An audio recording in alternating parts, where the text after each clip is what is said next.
Moi boas tardes. Escoítase? Sí? Ben, entón imos a dar comenzo á sesión plenaria ordinaria convocada para a tarde de hoxe. Antes de dar comenzo formal á sesión, imos primeiro agardar un minuto de silencio polas vítimas do COVID-19.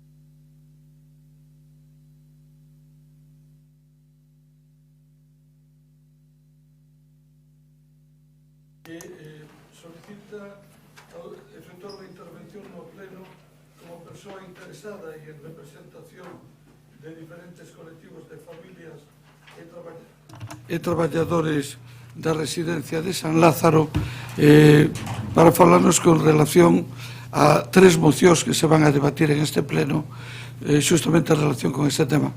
Cando vostede queira, don Javier, ten 5 minutos para intervir, facilitanlle agora mesmo un micrófono.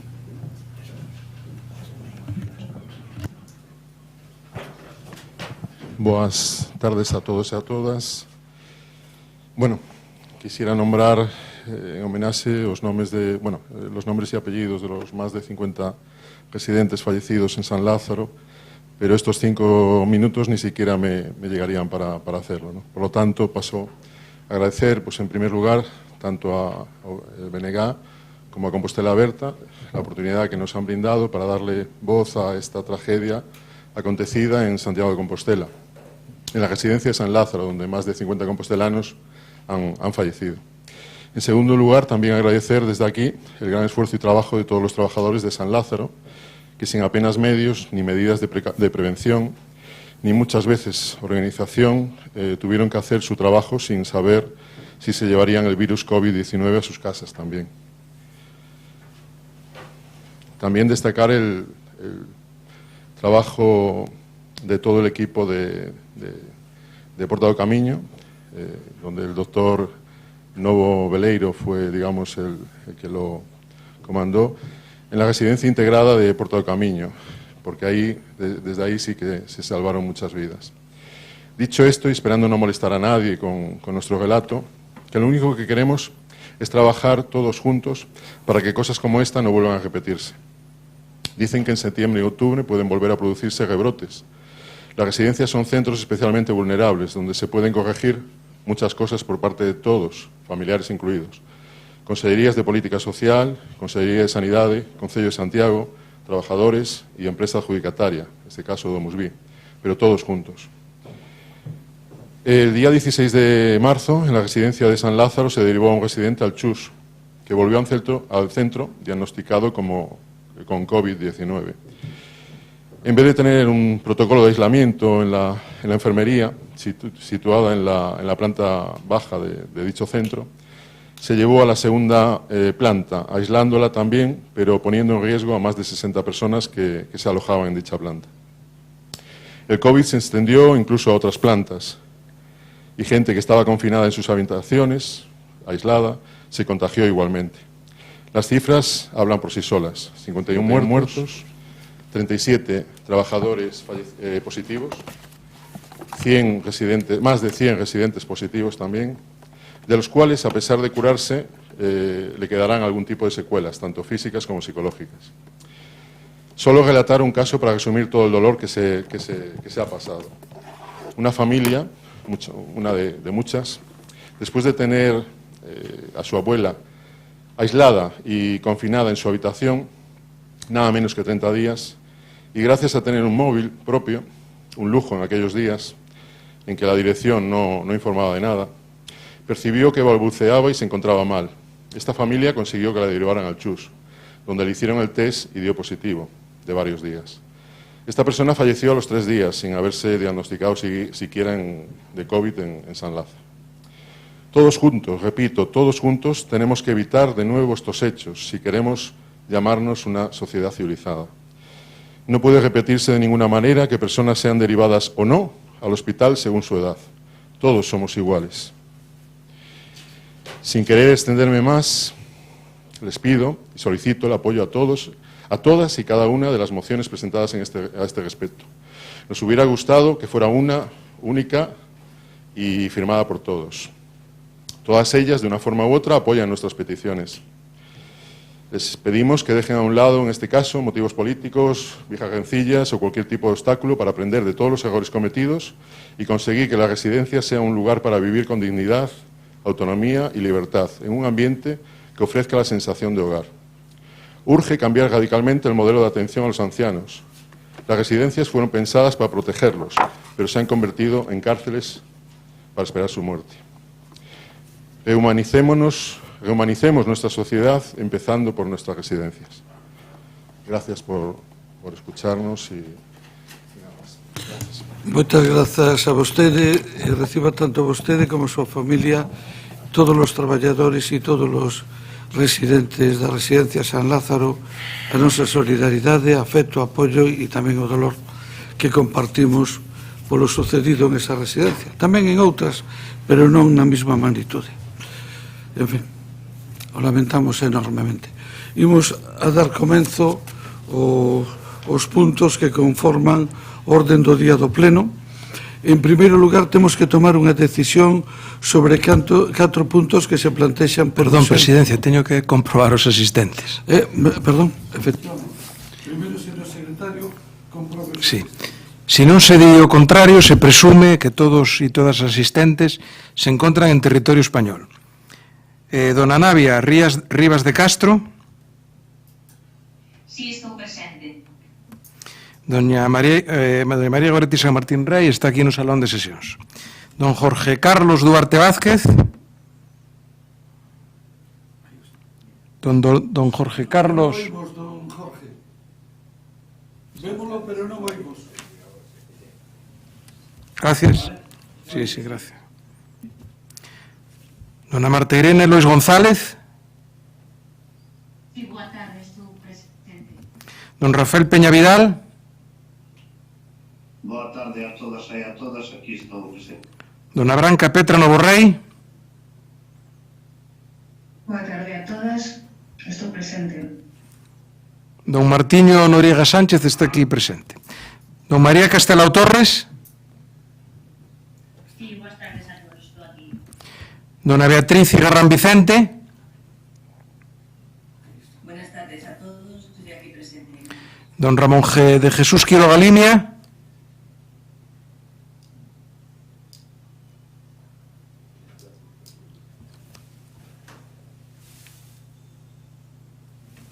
Don Ramón de Jesús Quiroga Limia. Don Evaristo Ben Otero. Boa tarde a todos, sí, estou presente. Don José Antonio Constela Ramos. Sí, buenas tardes, estoy presente. Dona María Ángeles Antón Vila Sánchez. Hola, boa tarde, estou presente. Dona Belén Sabel Iglesias. Hola, boas tardes a todos, sí, estou presente. Don Alejandro Sánchez Brunete Varela está aquí tamén presente. Dona María Esther Pedrosa Carrete. Boa tarde, estou presente. Don José Javier Fernández Martínez. Don Díaz Varela. Hola, boa tarde, estou presente. Don José Manuel Pichel Patiño. Boa tarde a todas e a todas. Dona Marta Val Rodríguez. Hola, boa tarde, sí, estou presente. Don Gonzalo Muñoz Sánchez. Boa tarde, sí, estou presente. Doña María Milagros Castro Sánchez. Boa tarde, sí, aquí estou. Don Gomersindo Guinarte Cavada está aquí presente. Doña Mercé Rosón Ferreiro. Presente. Señor alcalde, está aquí presente. Gracias. Moitas gracias, señor secretario. A continuación, temos que validar o sistema de votación nominativo. Pregunta vostede ou pregunto eu? No, si le parece, por agilizar, aprobamos as actas, as mocións que en principio van a ser por unanimidade e deseamos para que os puntos sustantivos ese punto. Antes de decidir como votamos. Porque as primeiras votacións van a ser de maneira... O que pasa é que, se non está alguén de acordo, temos un problema. Espero que todos estemos de acordo. Primeiro, a aprobación das actas das sesións ordinarias do 27 de febreiro, extraordinarias do 2 e 7 de marzo e 24 de abril. Formúlase algún reparo ou obxección? Ben, por unanimidade. Entendo que por unanimidade. O segundo punto é a ratificación da inclusión dos puntos 4 e 5 na orden do día para ser tratados na sesión. Non se formula reparo nin obxección. Entendo que tamén por unanimidade. Ahora sí, as urxencias. Ahora votamos as urxencias antes de decir o sistema de votación. Bueno, está ben. O que digo o secretario sempre... O digo porque na xunta portavoces... Sí. Se somete a consideración a urxencia de 4 puntos que se incorporarían ao orden do día. Son 2 expedientes modificativos de crédito, un relativo a un suplemento de crédito de 10.000 euros para adquirir unhos vehículos para protección civil e outro relativo a dotación presupostaria dun crédito para facer a convocatoria con relación ás axudas ao sector hosteleiro. Tamén se somete a consideración unha moción de urxencia formulada polo Partido Popular relativa xustamente á residencia de San Lázaro e, por último, unha moción conxunta suscrita por todos os grupos municipales con relación ao IBE. Na xunta de voceiros se acordou que se aprobaría por unanimidade, sin ninguén formula reparo, entendemos que quedarían incorporados no orden do día de xeito unánime. Perfecto, correcto. Unanimidade. Entón pasamos ao punto 3, que é a aprobación do sistema de votación nominal para a adopción dos acordos. E de que xa adoptamos varios acordos antes de aprobar o sistema. Señor secretario... Alguén se opón este sistema de votación nominal sustituindo o ordinario, habitual? Algún voto en contra? Por unanimidade. Entendemos que por unanimidade. Ben, pasamos entón ao punto número 4, que é bonificación de canon unitario de tratamento de residuos urbanos para o ano 2020. Entendo que hai acordo dentro dos grupos políticos e iría tamén por unanimidade se non se formula reparo. Aunque estamos no voto nominal, unanimidade. Alguén se opón? Algún voto en contra ou abstención a este punto? Unanimidade. Ben, imos ao punto 5, que é unha modificación das bases do punto 33.2 das bases de execución do orzamento para suplementar a axuda que se lle concede a unha entidade de interés social que é o Banco de Alimentos. Entendo que tamén vai a ser por unanimidade. Algún voto en contra, algunha abstención? Se entende por unanimidade. Ben, os outros 2 puntos que introducimos por urxencia acordamos na xunta de voceiros, se non hai cambios, que se debatirían conxuntamente, que é o relativo ao suplemento de crédito para a adquisición dos vehículos de protección civil e é tamén o relativo aos 100.000 euros para a convocatoria das axudas para a hostelería. Ben, o razonable aquí é que interviran en primeiro lugar os ponentes. Non sei se consideran oportuno intervir don Gonzalo Muiños e doña e a concelleira de Facenda, ou se pasamos directamente ás intervencións dos grupos. Se me fan unha sinal, eu me entero. Hola, por mí pasamos directamente ás intervencións dos grupos. Vale. Perfecto. O tema son conocidos. Don Gonzalo Muiños, que ahora teño un pouco perdido na pantalla, está de acordo tamén? Bueno, eu teño perdido. Sí? De acordo, perfecto. Entón abrimos as intervencións dos grupos. Doña Goretti, cando queira vostede. Ben, moi boa tarde, compañeras e compañeiros, presentes aquí físicamente e tamén virtualmente desde as casas ou os lugares de traballo. Desde o Bloque Nacionalista Galego imos apoiar estas dúas propostas de modificativos de créditos, unha delas porque supón facer unha achega para facer esa compra de vehículos, un vehículo todo camiños, 2 todoterreos e un furgón necesarios para a protección civil e que ademais temos neste caso o apoio de outras administracións que facilitan e onde o Concello ten que poñer unha porcentaxe pequena, entendemos que é lóxico nese caso que se cubra, e tamén un modificativo de 100.000 euros para realizar unha convocatoria para mellorar a innovación da restauración e da hospedaxe en Compostela. De calquera maneira, non queríamos deixar de dicir públicamente que nos felicitamos de que se faga este modificativo e de que poida haber unha partida específica para axudar a un sector que ten moitos problemas despois da crise do coronavirus en Compostela desde o punto de vista económico. Felicitámonos de que se faga, de todas as maneiras hai que deixalo en evidencia, despois da presión do sector e de que o goberno fixese outras liñas e outros plans para outros sectores e que renunciase a facer un plan global, que desde a perspectiva do Bloque Nacionalista Galego sería moito máis lóxico. Entendemos que hai cuestións que son de carácter transversal, que lle afectan ao comercio, a hostelería, a cultura, a sanidade, e da que facer un plan único que ademais primeiro reunise a todos os sectores e puidese decidir cales son as liñas fundamentais sería moito mellor que ir a parches, a poucos. Agora facemos unha liña para comercio, logo facemos unha liña para hostelería, a de cultura xa nin se sabe se a vai haber, imos unha por unha, entón ao final saenos un resultado de que queremos deixar constancia, non?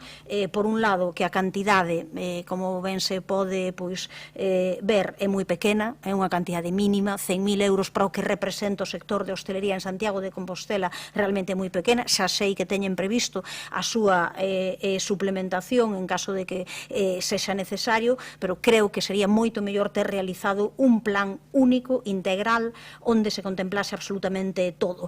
Esta cantidade, claro, ao final así non vai dar, e non incluíron cuestións que eu creo que son de interese, que polo menos desde o punto do Bloque Nacionalista Galego e desde outros grupos da oposición puxemos en riba da mesa.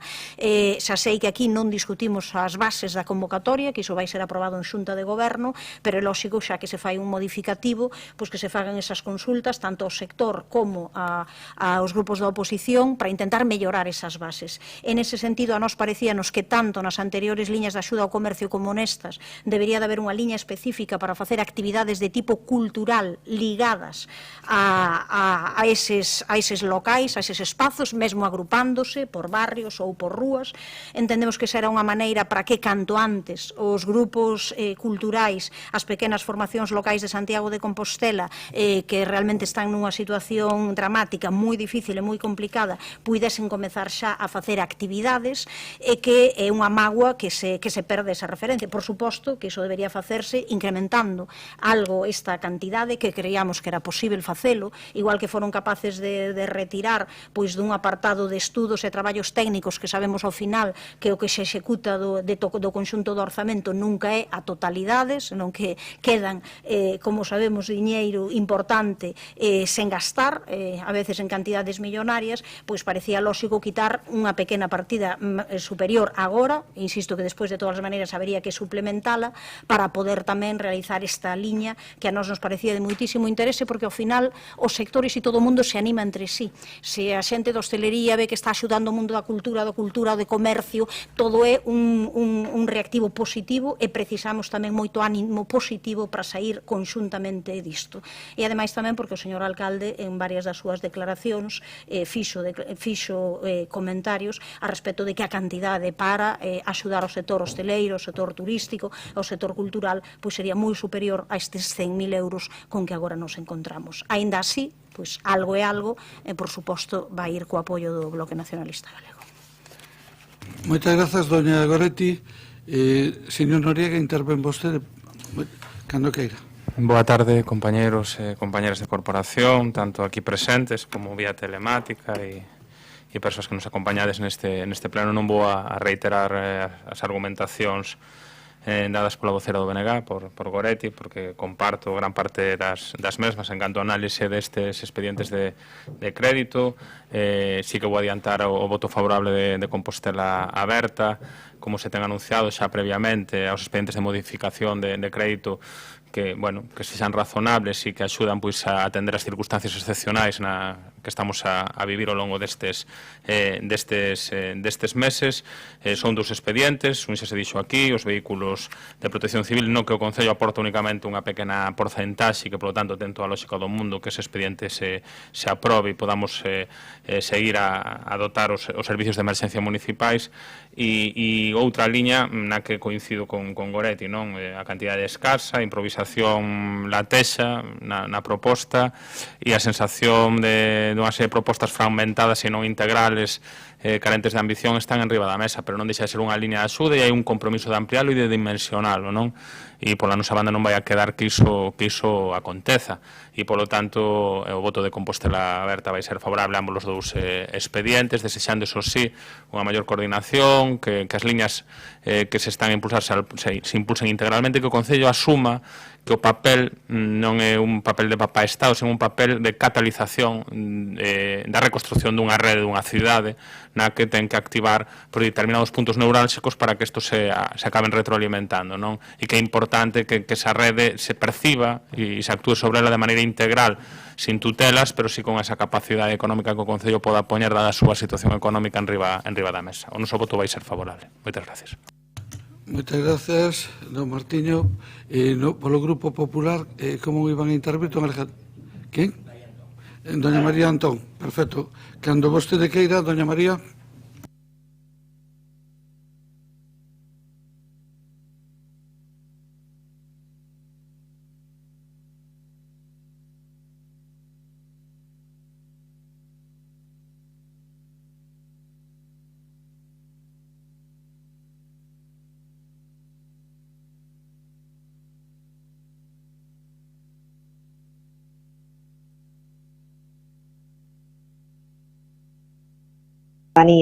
Polo que todos os medios que se poñan a disposición de Protección Civil evidentemente son benvidos.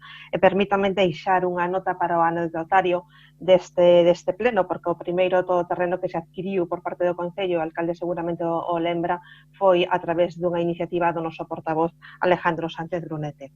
Con respecto a segunda modificación de crédito, a de hostelería, igual que os meus compañeiros, evidentemente tamén quero facer unha pequena reflexión sobre as bases da convocatoria das axudas.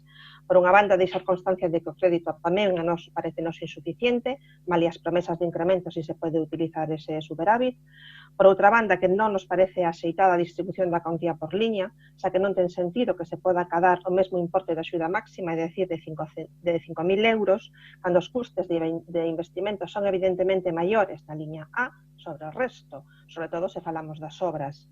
E a maiores, se alguén se anima a realizar obras nun contexto tan desfavorable, vai a ser moi difícil que lle dé tempo a xustificalas antes do 2 de novembro, como se di nas bases, polos propios prazos de concesión, polos requerimentos das licencias, etc.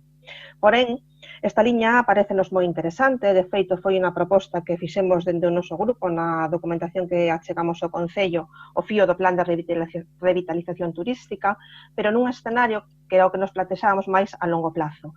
Baixo o noso punto de vista, habería que abrir unha convocatoria con esta liña especificamente, cun plantexamento plurianual e cunha dotación económicamente moitísimo máis importante que anime realmente o empresariado turístico da cidade a investir en tecnoloxía e a facer investimentos sustentables que supoñan aforros nos gastos fixos de explotación para o futuro. En este sentido, tamén parece increíble que non haxa ningún criterio de sustentabilidade á hora de puntuación dos proxectos da liña A.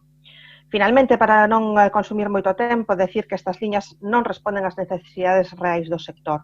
Un sector que ten gastos só con abrir a persiana, gastos derivados das medidas higiénico-sanitarias que obrigatoriamente teñen que instalar e que non están totalmente recollidas nestas bases neste momento. E remato reiterando a necesidade de estudar apoios directos como as exencións tributarias ou as axudas ás cotizacións de seguridade social dos meses de marzo, abril, maio, porque iso incide directamente sen necesidade de realizar investimentos a maiores e contribúe a paliar os custes realizados durante os meses de obrigado peche. Hai exemplos de programas deste tipo no territorio nacional que poderían servir de modelo para Santiago.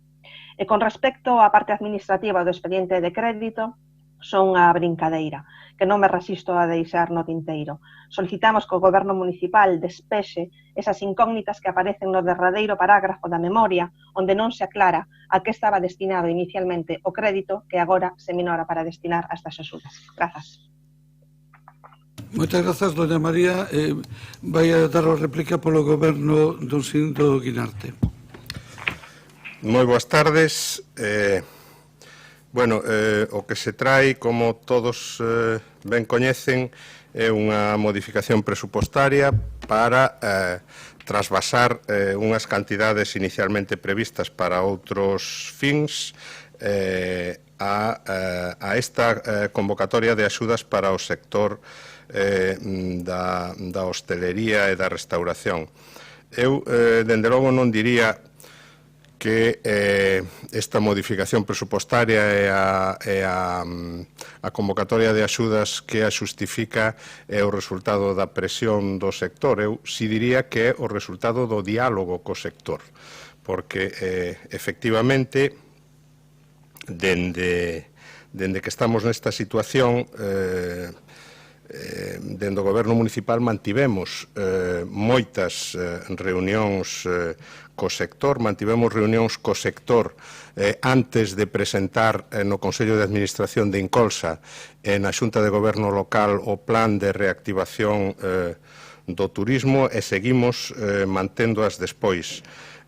Improvisación tampouco, porque quero lembrar que nese plan de reactivación do turismo, que non é máis que unha das patas dun plan integral de promoción e recuperación da actividade económica e da actividade social, se se quere, ou cultural, cunha pata no comercio, evidentemente, con outra pata na hostelería e no turismo e con outra na cultura, pois nese plan, digo, había un apartado específico destinado a axudas para os establecementos de hostelería e restauración. E precisamente esta convocatoria que será posible grazas a esta modificación presupostaria, o que ven é a facer realidade esa previsión que estaba no acordo do Consello de Administración de Incolsa e no acordo da Xunta de Goberno local do día 29 de abril.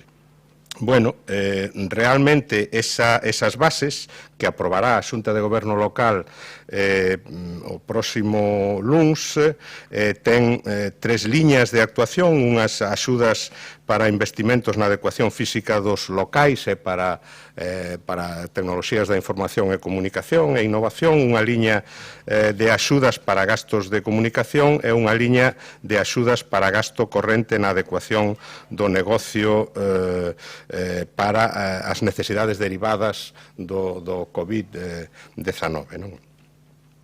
A cuantía. Bueno, efectivamente, a cuantía inicial é unha cuantía que eu, en fin, podo aceptar que se califique de modesta, 100.000 euros, pero tamén nas bases, nas propias bases, se di que esa cuantía será ou poderá ser incrementada en 300.000 euros máis en canto poidamos dispor dos remanentes de tesourería do exercicio orzamentario anterior, porque o que non temos, lamentablemente, é a facultade de fabricar diñeiro para dotar inicialmente esa convocatoria do que nos parece razoable. Probablemente o óptimo sería aínda poder dispor de máis recursos, pero creemos que esa é unha cuantía razonable para unha convocatoria que nos parece que vai axudar, en fin, sustancialmente a tratar de soster un sector que efectivamente é fundamental para o turismo e para a propia cidade, non? Por tanto, eu diría que é unha convocatoria que é o resultado do diálogo co sector, diría que é unha convocatoria que estaba, se non expresada especificamente, si prevista claramente nunha das liñas desa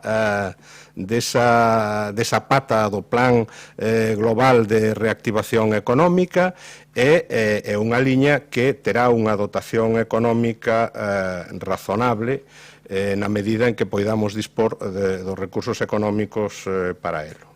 Nada máis, quero agradecer, eso sí, aos tres grupos o apoio ao que debe aprobar este pleno do Concello, que é a modificación presupostaria que faga posible esa convocatoria.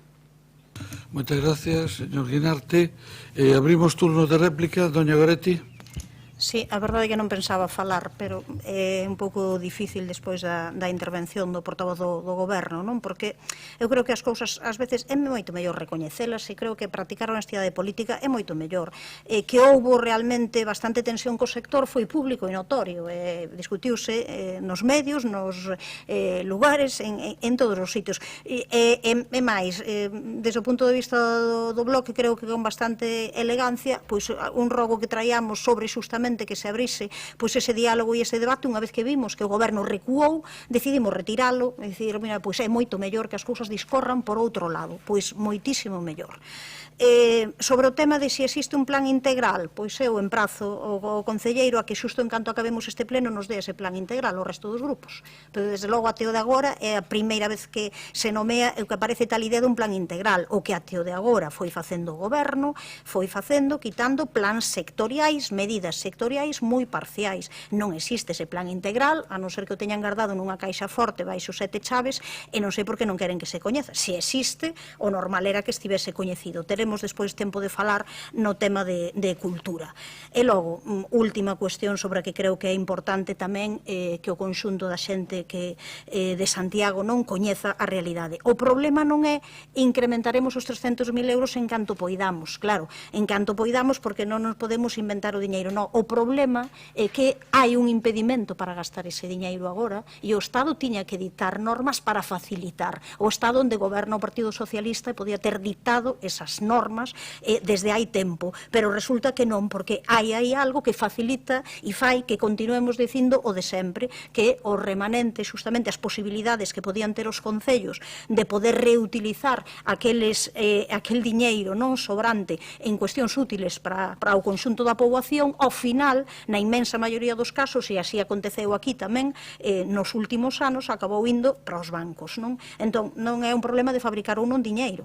Existen remanentes importantes que este Concello de Santiago podía gastar e dedicar en momentos en que non é bo que vayamos a políticas de contención de gasto, reducción, nin débeda, senón justamente todo o contrario, a investir e conseguir reactivar a economía axudando os sectores que tanto necesitan. Por tanto, claro, tamén é cuestión de que se dean, pois non só, que non sigamos esperando ese Godot que levan esperando por ele, a ver se dicta cuestión sobre o tema de cultura, a ver se fai sobre tal, a ver, nalgún momento, se repasamos agora as roldas de prensa do alcalde, en que leva dicindo, espero que o Estado nos permita utilizar eses remanentes, e levamos así semana tras semana, tras semana, tras semana.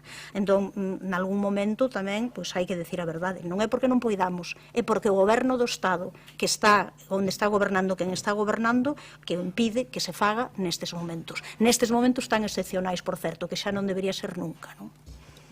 Gracias, doña Goretti. Señor Noriega. Nada que engadir ao dito. Gracias.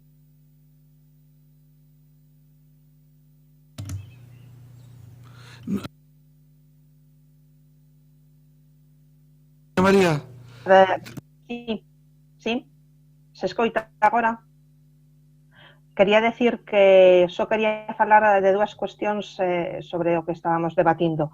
Se o señor Guinarte entende con diálogo por sector que o sector non tiña coñecemento do que era o contido destas bases a día martes, é dicir, antonte, pois a verdade é que é un diálogo ben preto no tempo, sen moitas marxes para para poder fixar os posicionamentos. E despois, redundando un pouco no que estaba a comentar agora a señora Samartín, todos sabemos que vai a ser prácticamente imposible incrementar esta cuantía, porque cando se determine a disposición de superávit, se que finalmente o Estado permite que os concellos poidan dispoñer dese superávit, e se realmente isto entra dentro das posibilidades de gasto dese superávit, pois realmente xa non vai haber tempo para poder facer estes investimentos, porque vai a ser inviable desde o punto de vista procedimental.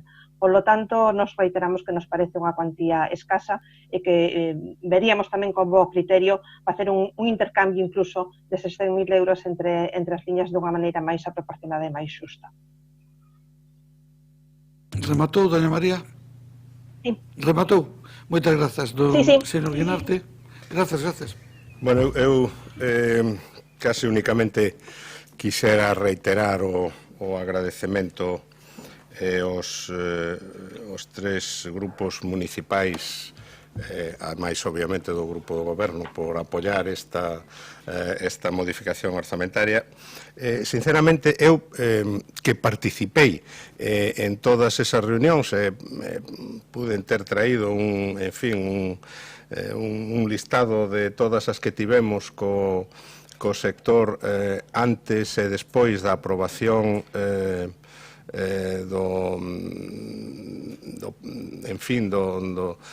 do plan sectorial adicado á hostelería e turismo. Eu, sinceramente, non calificaría en ningún momento esas relacións de tensión. Outra cousa é o que se pode transmitir a través dos medios de comunicación, ou a lectura que se pode facer dende algunha das partes, non? Tivemos reunións coas dúas asociacións representativas do sector de hostelería. Eu creo que foron desde o principio reunións constructivas e fructíferas con aportacións que foron recollidas por parte do goberno municipal en grande medida. E eu, dende logo, teño que decir, algúns compañeiros de grupo estiveron nesas reunións, que non percibín para nada esa tensión. É verdade que hai unha falta de recursos, e é verdade que esa falta de recursos ten causa pois nunha imposibilidade legal de dispor de determinados recursos que temos, pero que non temos dispoñibles. Bueno, deso tamén imos falar despois máis adiante, pero eso tamén é unha realidade, o sea, non podemos fuxir e obviar esa realidade. En fin, quizás haxa incluso algunha posibilidade de incrementar esa cifra que non pase necesariamente por esperar a eses recursos, sino que poidan ser recursos que proveñan de algunha outra convocatoria que non se utilicen na súa totalidade, pero insisto, non se transmita a idea de que a convocatoria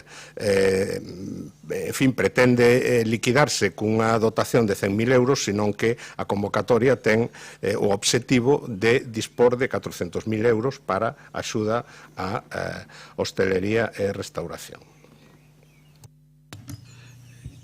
Gracias, señor Guinarte.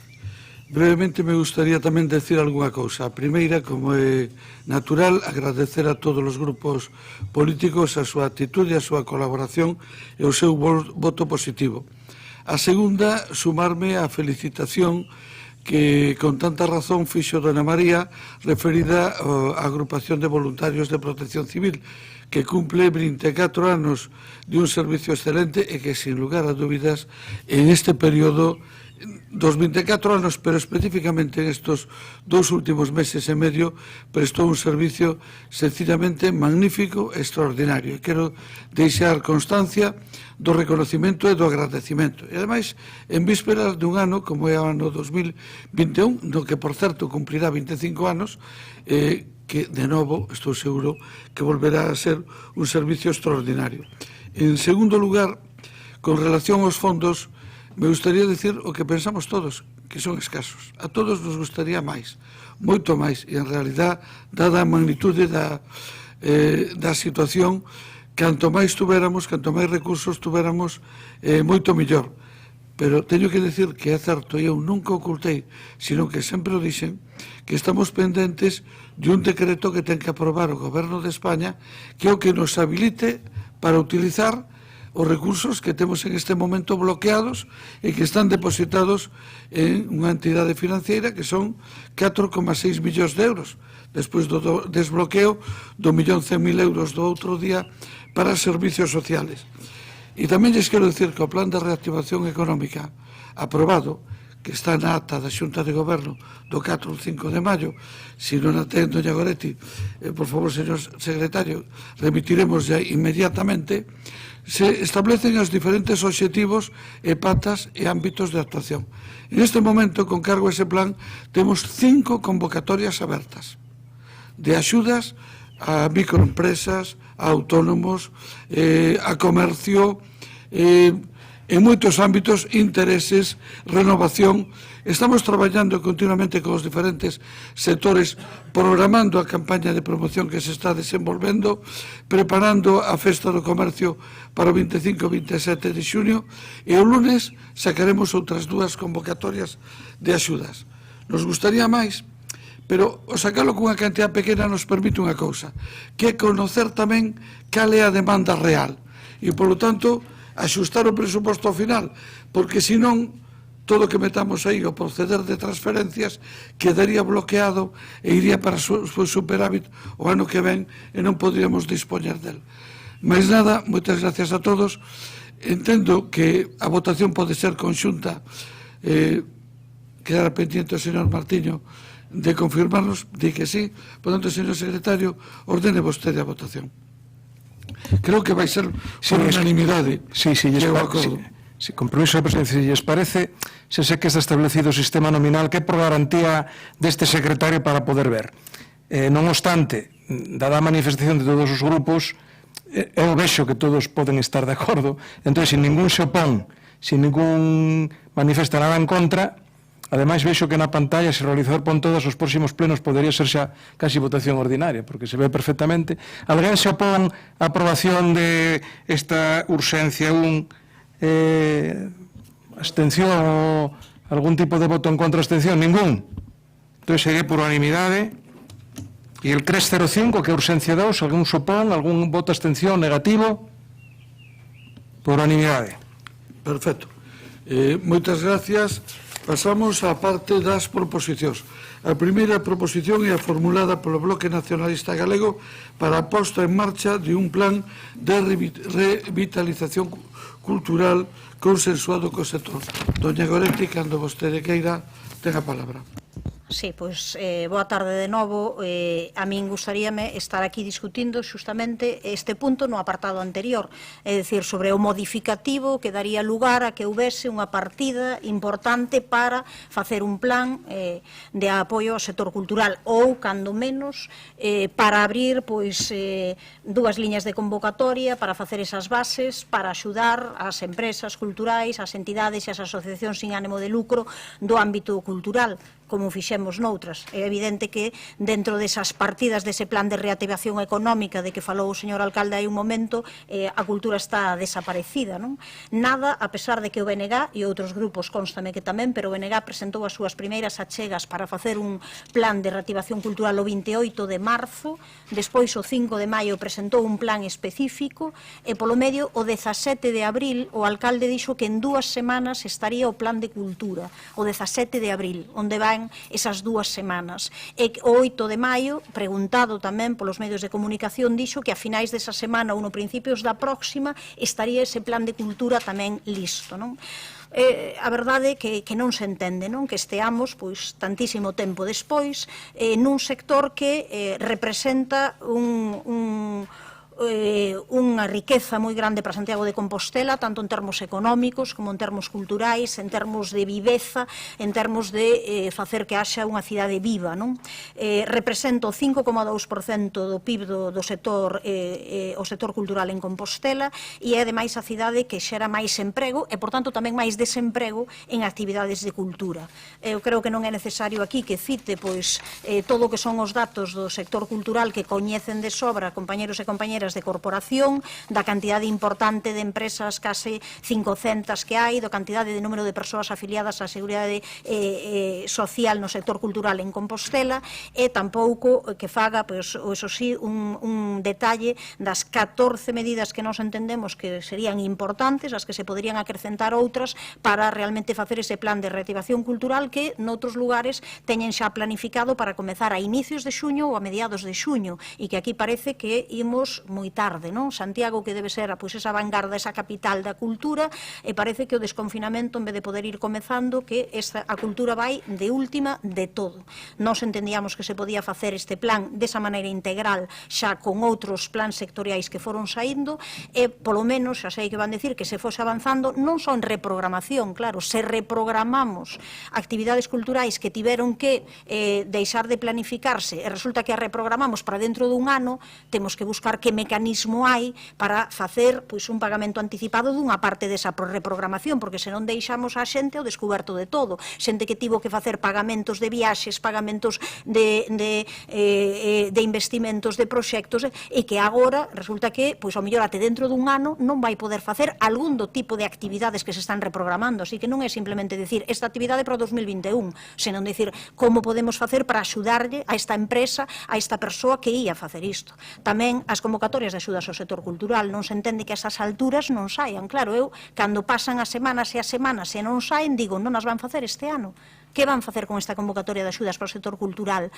Ao final, o mellor facer un reparto de outro tipo, xa sei, pois, algún tipo non de contrato menor ou de contrato de outro tipo. O normal é que haxa unha convocatoria de axudas en réxime de concorrencia competitiva, como houbo nos últimos tempos, para profesionais e asociacións, e onde se poida facer tamén un gasto anticipado para que a xente poida comezar, que se faga esa campaña de seguranza, de promoción, de salas de cine, de museos, de teatro, de música, e que se faga, pois, plans de difusión e determinado tipo de cuestións que decidiron deixar, digamos, na gaveta.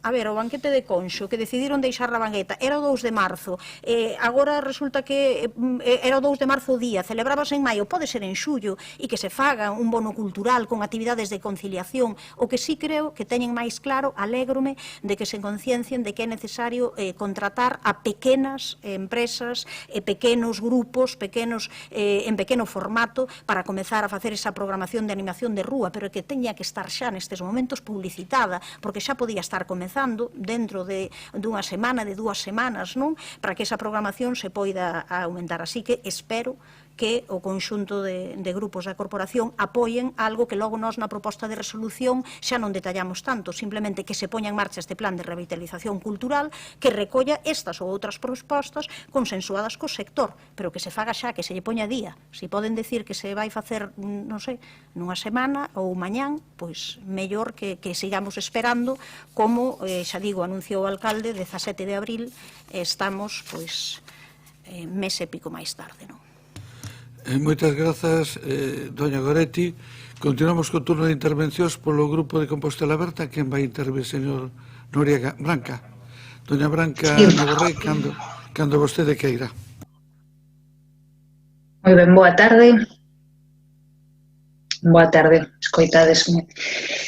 Bueno, nos, dende o Grupo Municipal de Compostela Aberta, estamos totalmente en sintonía co que conta a nosa compañeira do Bloque Nacionalista Galego, e consideramos que é necesario percibir que son as medidas específicas para o sector cultural, que é un sector con unhas características tanto na nosa cidade como en todo o país moi especiais, que hai moita precariedade, que hai moita xente que non traballa en empresas, que son traballadores por conta allea, que poden non estar accedendo a axudas e a mecanismos de outro tipo.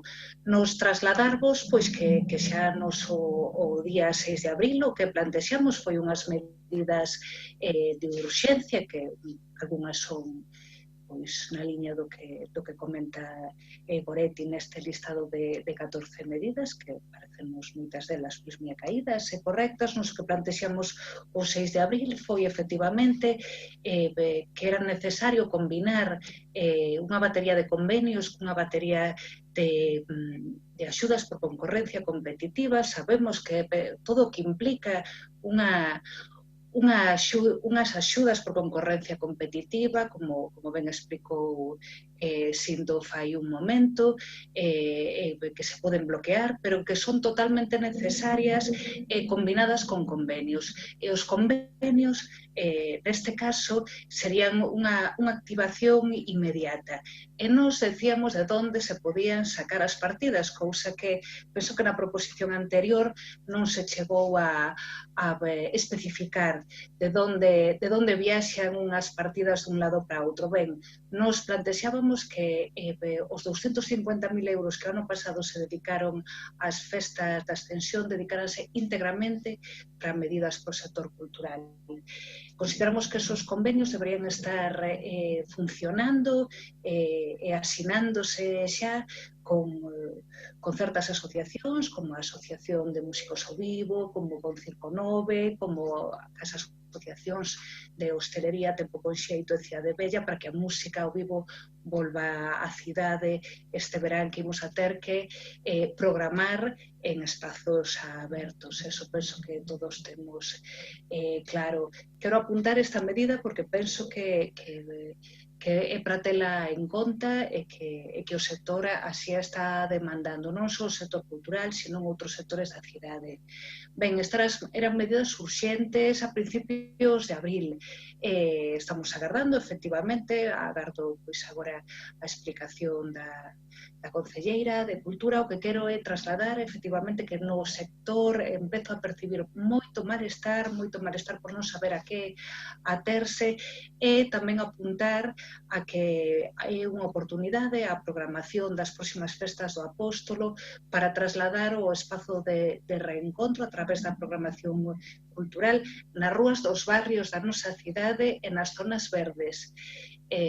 Preferimos que así sexa dende Compostela Aberta e así queremos trasladalo xa hoxe. Que sexa nos nosos barrios e que sexa nas zonas verdes da nosa cidade. Somos unha cidade que somos privilexiados, non vayamos aos grandes eventos, fagamos unha programación de proximidade para un reencontro que tanto necesitamos. Nada máis, imos votar a favor. Moitas gracias. Moitas grazas, doña Branca. Polo Grupo Popular, quen vai intervir, don Alejandro? Dona María. Moi ben, dona María, cando vostede queira. Grazas, alcalde, boa tarde de novo. Vaya por diante que o noso grupo tamén vai a apoiar esta proposición do Bloque Nacionalista Galego porque consideramos que a cultura é unha das sinais de identidade da nosa cidade, non só polo que representa en termos económicos, como queda dito na exposición de motivos desta proposición, senón porque é parte da alma da cidade. Un sector cultural vivo e dinámico en moitas e variadas disciplinas que necesita do apoio, do impulso, da complicidade da administración municipal para poder desenvolverse nunha contorna de seguranza, en unha contorna de seguridade e de confianza. E desde o Grupo Popular, pois votamos de menos precisamente o goberno municipal nun momento crítico para o sector cultural. Señora Rosón, a súa concellería ben podería pasar a denominarse de inacción cultural, porque imos a rematar o estado de alarma sen que desde o seu departamento se realizara ningunha achega para paliar a crise derivada da situación da pandemia. No que tocante ás propostas concretas do Bloque Nacionalista Galego que se dan cita na iniciativa, podemos estar de acordo con moitas delas. De feito, algunhas como o banquete de conxo, o bono cultural ou a promoción das festas locais tradicionais, mesmo foron propostas por este grupo municipal ou apoiadas por nós. En este sentido, quero lembrar particularmente a nosa proposta sobre a reclamación ao Goberno Central para poñer en marcha esa disposición adicional para ampliar os fondos do Estado para o Consorcio de Santiago, que está contida nos orzamentos aprobados baixo o mandato do Grupo Popular, son os orzamentos de Mariano Rajoy, que non podemos esquecer que todavía son os que hoxe en día siguen vixentes 2 anos despois. e que por aquí, por este pleno, foi tratada con desigual entusiasmo polos grupos que formamos parte da corporación. Pero vanme a permitir unha reflexión. Estamos falando dun plan de revitalización polos efectos do coronavirus ou estamos suxerindo outra cousa? Porque puntos que aparecen aquí pouco ou nada teñen que ver co momento que está a vivir o sector cultural debido á situación, esperemos que conxuntural. Por exemplo, un plan de difusión do legado Maside, a celebración do banquete de Conso, as actividades sobre a persona homenaxeada nas letras galegas ou a conmemoración do Grupo Nós. Son cuestións, digamos, dun xeito ordinario, que non derivan desta situación extraordinaria. Polo tanto, parece que o Bloque Nacionalista Galego abriu un caixón de desastre e foi metendo cousas ao chou, interesantes todas elas por cada unha dos seus contidos, pero realmente todas xuntas non parece que sexa dun plan de revitalización derivado desta situación a la que estamos a vivir. E a nós parecenos importante segmentar as accións e diferenciar aquelas que son consecuencia directa da actual situación, como a campaña de seguranza e promoción nas salas de cine, museos, teatro, músicas, galerías, daquelas outras que poden formar parte dun plan cultural para Santiago que evidentemente lle corresponde ao goberno municipal darlle pulo.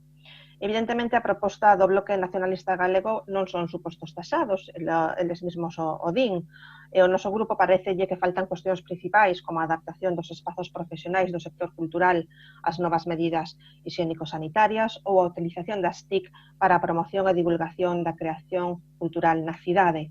Coido que, malia que esta proposta poida sair adiante, habería que traballala e reorientala para que realmente sexa efectiva. Adiantou, como dixen ao principio, que o noso voto vai a ser favorable en calquera caso. Moitas grazas, dona María. Polo goberno da réplica, dona Mercedes Rosón. Dona Mercedes.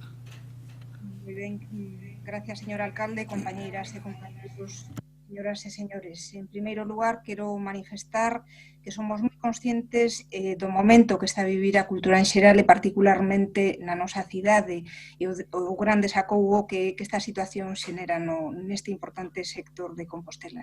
E sabemos todo iso porque en ningún momento deste longo período de confinamento deixamos de falar cos colectivos e profesionais culturais, nin deixamos de procurar fórmulas que nos permitan paliar na medida do posible esta crítica situación social.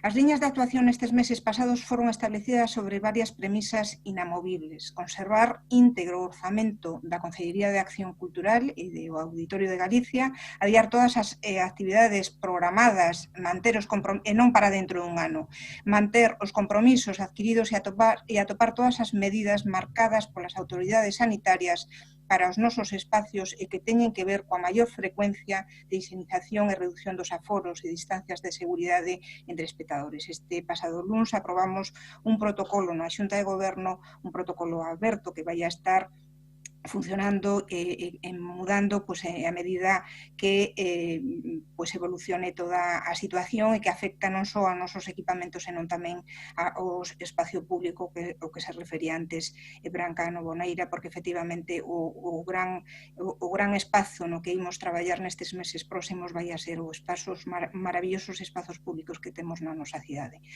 Para asegurar que estivemos traballando e seguimos facendo o mesmo ritmo, coa mesma implicación, intensidade e compromiso, ademais con outras cidades galegas, portuguesas ou outras cidades do Estado, que, por exemplo, as que integran o Grupo de Cidades Patrimonio da Humanidade, con todas elas estivemos en contacto e compartimos todas as preocupacións e dificultades poñendo en valor a responsabilidade por riba de todo.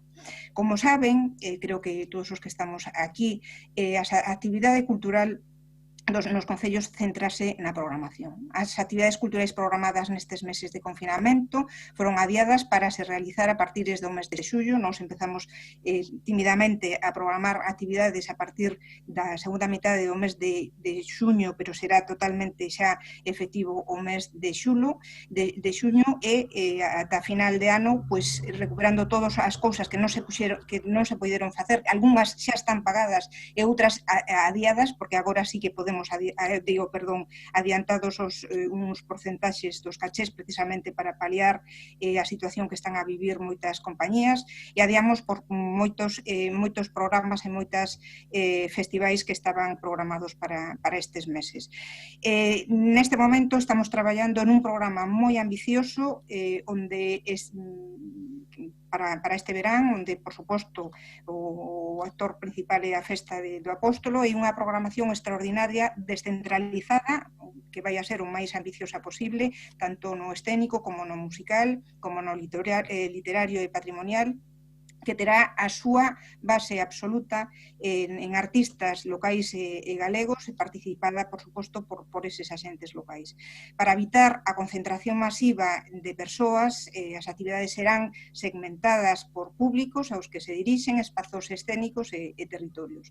Para iso estamos a preparar un programa que está plenamente coordinado entre festas, cultura, xuventude e centros cívicos, sempre tendo en conta que a nosa prioridade é a saúde pública, polo que non faremos nada que poida comprometer a saúde nin dos traballadores, dos artistas, do persoal técnico de atención ao público, limpeza, persoal municipal, etc., nin, por suposto, dos nosos espectadores.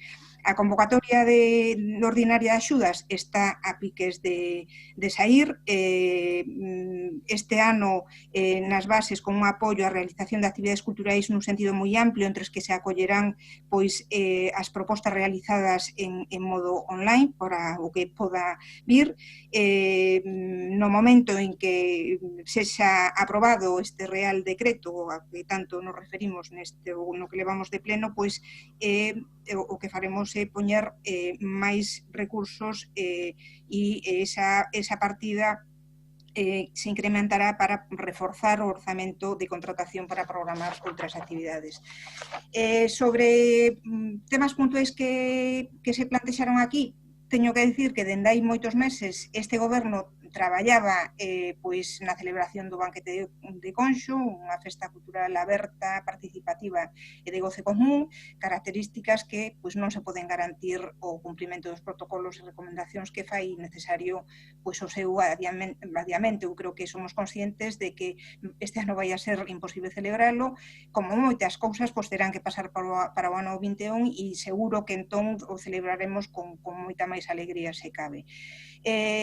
Pois neste mesmo punto estaba a SELIC. Levamos dende finais do ano 19 traballando pois nunha nova formulación que está prevista para a quincena de outubro, de acordo cos representantes de... Doña Mercedes, ten que ir rematando.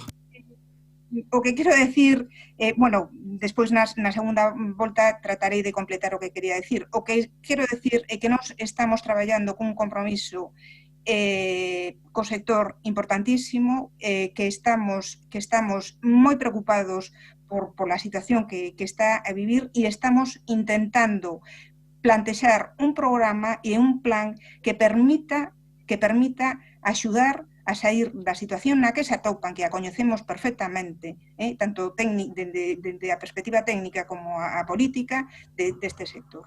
Nada máis e moitas gracias. Moitas grazas a vostede. Abrimos o segundo turno de intervencións. Doña Beretti, cando vostede queira. Sí, pois quero comezar agradecendo o apoio de Compostela Aberta e do Partido Popular a nosa proposta.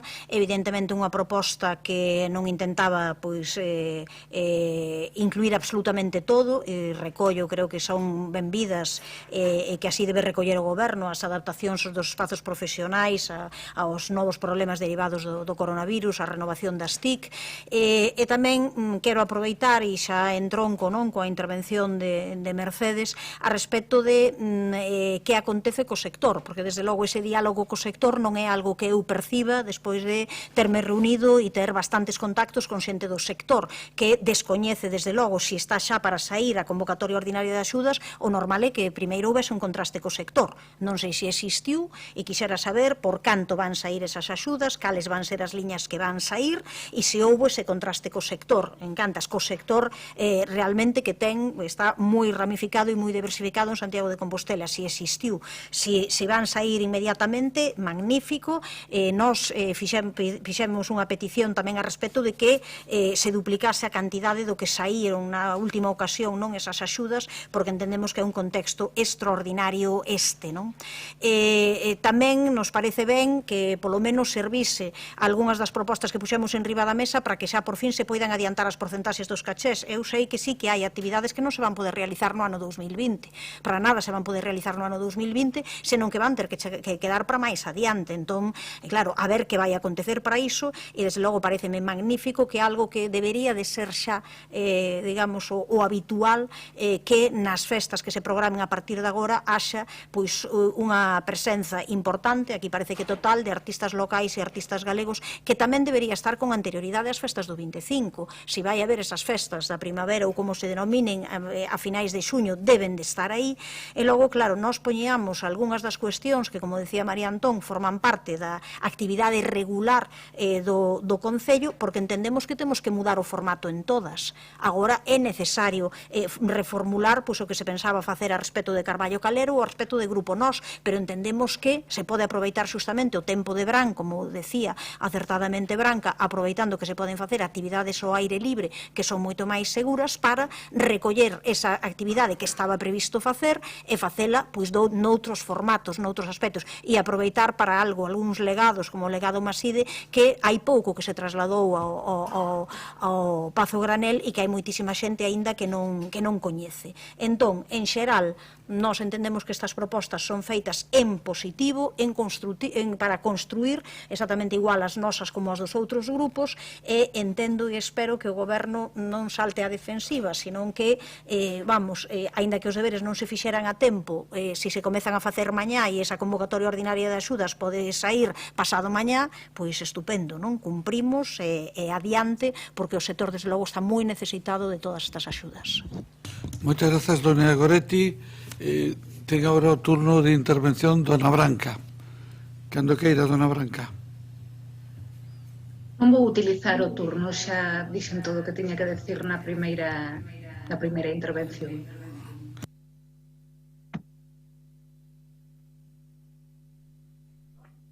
Doña María. Eu simplemente quería apuntar dúas cuestións. É verdade que a prudencia é a virtude a practicar nestes momentos de incertidumbre, pero tamén é verdade que o sector cultural vai a ser un dos que máis tarden volver a recuperar a plena actividade. E a min pareceme que neste momento pois a señora Rosón está predicando moito, pero o trigo dá moi pouquiño. O protocolo que aprobou a Xunta de Goberno, que la comentaba aquí, simplemente é transpoñer a orden de sanidade do 16 de maio. Non é outra cousa, quere decirse que detrás, traballo, do Concello non hai moito. E a verdade é que estamos na fase 2, E na fase 2 xa se poden facer algunhas cousas no eido cultural. Por exemplo, se poden xuntar a 400 persoas sentadas ao aire libre. Entón, ao mellor agora xa poderíamos estar dando algunha actividade cultural ordinaria dentro desta extraordinaria situación. E a nós, insisto, para o noso grupo, pois nos falta realmente que o Concello se implicase co sector cultural máis alá das axudas, porque o sector cultural o que quere realmente é traballar. E o traballo, ademais, dignifica a profesión. E, por lo tanto, creo que o Goberno municipal debería de estar pensando en traballar realmente co sector cultural. Grazas. Moitas grazas a vostede, dona María. Doña Mercedes, turno de réplica. Doña Mercedes Rosón. Sí. Aí está. Bueno, repito o que dixen na miña primeira intervención. Nos estamos traballando e moi conectados con todo o sector, que, como ben dixo antes Goretti, está moi diversificado e, polo tanto, non se pode chegar a todo o mundo, pero estamos atendendo e chamando a todo o mundo. Efectivamente, hai algunhas actividades que non se van a poder facer, como é o banquete de Conxo, como é o Festival WOS, que por las características deste festival non se vai poder celebrar, porque é un festival que se alimenta fundamentalmente de artistas estranxeiros e, polo tanto, en setembro todos somos conscientes e somos moi prudentes a hora de lanzar cousas que non se van poder facer. Entón, evidentemente, repito, nós estamos traballando moi conectados co sector, pero non imos convertir nunha campaña de marketing como fixeron outras administracións. Eu quero decir aquí que na nosa relación con as outras cidades galegas que temos falado, que son moitas, son dúcias de cidades, a situación é moi parecida que temos en Santiago, con todos os condicionantes que implican a adaptación dos nosos espazos e aos nosos espectáculos, porque non só a parte fácil é adaptar as condicións que se marcan aos contenedores e ao espazo público. Se acota, se cumpren as reglas que están impostas pola orde ministerial e xa está. Pero as producións culturais exixen uns protocolos que aínda agora nós estamos en contacto directo co INAEM e ca Rede Nacional de Teatros e con a Rede de Asociación de Orquestas Nacionais, todavía hai moitas cousas que resolver. Quero decir que esta é unha situación que e en todos os ámbitos é moi comprometida, no ámbito da cultura e da produción cultural é moi grande, moito máis grande, é extrema. Nos, pouco a pouco, e dando pasos firmes, sin alimentar falsas expectativas, estamos traballando. Está traballando todo o equipo dende o día do confinamento. Estamos buscando fórmulas que permitan axudar. Temos plantexado e imos sacar adiante un banco de proxectos online que nos permita precisamente xerar traballo para todos estes colectivos e moitas outras cousas que no plan que sí que temos e que ademais é un plan transversal que facemos conxuntamente diferentes departamentos deste Concello, pois estará listo cando poda estar listo, que vai a ser máis pronto que tarde, para poder trasladar ao mundo, a vostedes e ao mundo, un tema que, como decía, para nós é prioritario absolutamente. Moitas grazas. Moitas grazas, doña Mercedes. Eu tamén quixera decir algunha consideración moi breve.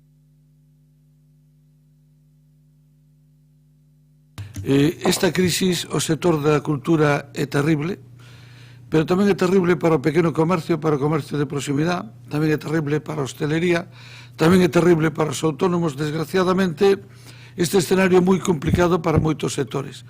Entón, algunhas cambios nos que tuvemos que facer, houve que deixar de facer unhas cousas para facer outras. Non podemos facer o banquete de Conxo e os recursos se destinaron á campaña de promoción do comercio de Santiago e se destinaron a financiar parte das axudas, porque estaba na partida de promoción da cidade que dependía da alcaldía. Se financiaba aí. Con relación ao que decía doña Branca, pois, onde van os recursos das festas da Ascensión? Na festa da primavera, que por outra parte é moi coincidente co que vostedes estaban a plantexar, porque se vai priorizar a pequenos grupos e os grupos do noso entorno máis inmediato, co objetivo de dinamizar a rúa, e verán vostedes cando vexan o programa que o programa está centrado en todos os barrios, incluído o de San Pedro, no Ensanche, na zona histórica, en Fontiñas e nos parques da cidade. É dicir que creo que vai haber máis coincidencia da que o mellor nos parece a priori, o mellor porque hai temas que non se están explicando, porque aínda se están debullando coas entidades representativas do comercio e dentro do propio Departamento de Festas en coordinación con Cultura. Sin máis, señor secretario, pediríalle que ordena a votación. Punto 6, proposición do Grupo Municipal do BNG para pôr en marcha un plan de rehabilitación cultural consensuado co sector.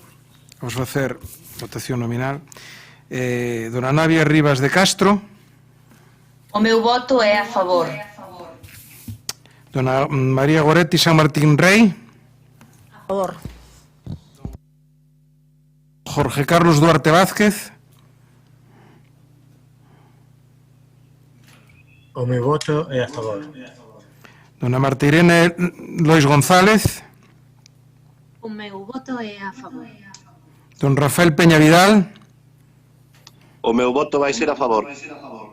Doña Branca Petra Novorrey. O meu voto é a favor. Don Martiño Noriega Sánchez. A favor. Dona María Castelao Torres. O meu voto é a favor. Dona Beatriz Garrán Vicente. O voto é a favor. Quiro Galinia. Don Evaristo Benotero. O meu voto é a favor. Don José Antonio Costela Ramos. Voto a favor. Don José María Ángel, Dona María Ángeles Antón Vila Sánchez. O meu voto é a favor. Dona Belén Sabel Iglesias. O meu voto é a favor. Don Alejandro Sánchez Brunete Varela. Dona María Esther Pedrosa Carrete. O meu voto é abstención. Don José Javier Fernández Martínez. O meu voto é abstención. Dona Noa Susana Díaz Varela. O meu voto é abstención. Don José Manuel Pichel Patiño. O meu voto é abstención. Dona Marta Abal Rodríguez. O meu voto é abstención. Don Gonzalo Muñoz Sánchez. O meu voto é abstención. Dona María Milagros Castro Sánchez. O meu voto é abstención. Conversindo Binarte. O meu voto é abstención. Dona Mercedes Son Ferreiro. Meu voto é abstención. Señor alcalde. Abstención. A proposición quedaría aprobada. Moitas grazas, señor secretario, e tamén a todos os representantes dos grupos municipais. Pasamos á segunda proposición que se debate no día de hoxe, que é formulada polo Grupo Municipal Popular relativo á elaboración dun censo detallado de persoas maiores que viven solas. Doña María Castelao.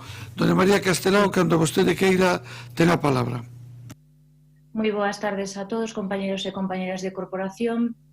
Todos coincidiremos en que a situación demográfica de Galicia ven sendo unha preocupación para todos os que formamos parte das institucións municipais e autonómicas. A falta de nacementos conforma unha pirámide de poboación cada vez máis invertida, o que fai que o peso das franxas de máis idade sexa maior.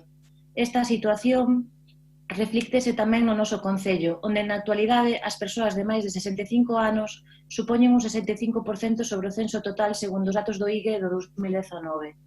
Ademais, o movimento de poboación cara ás áreas urbanas xunto aos cambios nos modos de vida propiciaron que cada vez aumente o número de maiores que permanecen sós nas súas vivendas, cando antes as costumes levaban, por exemplo, a que un dos fillos ou fillas permanecese na vivenda familiar, quedando ao cargo do cuidado dos maiores cando chegaba o momento de que os precisasen. Sabemos que cada vez máis, dadas as circunstancias familiares, das vivendas, de saúde, etc., os maiores acaban institucionalizados. Moitos deles, aínda que sen ter un elevado grado de dependencia, vense obrigados a ingresar nunha residencia. En Santiago contamos con recursos tanto públicos como privados que acollen a estes maiores, como as residencias de Volta do Castro ou a futura residencia de Castiñeiriño con 120 prazas.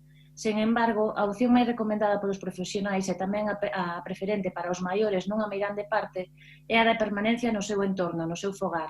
Por iso, son moitos os recursos nos que se ten avanzado para mellorar a calidade de vida dos que escollen esta alternativa.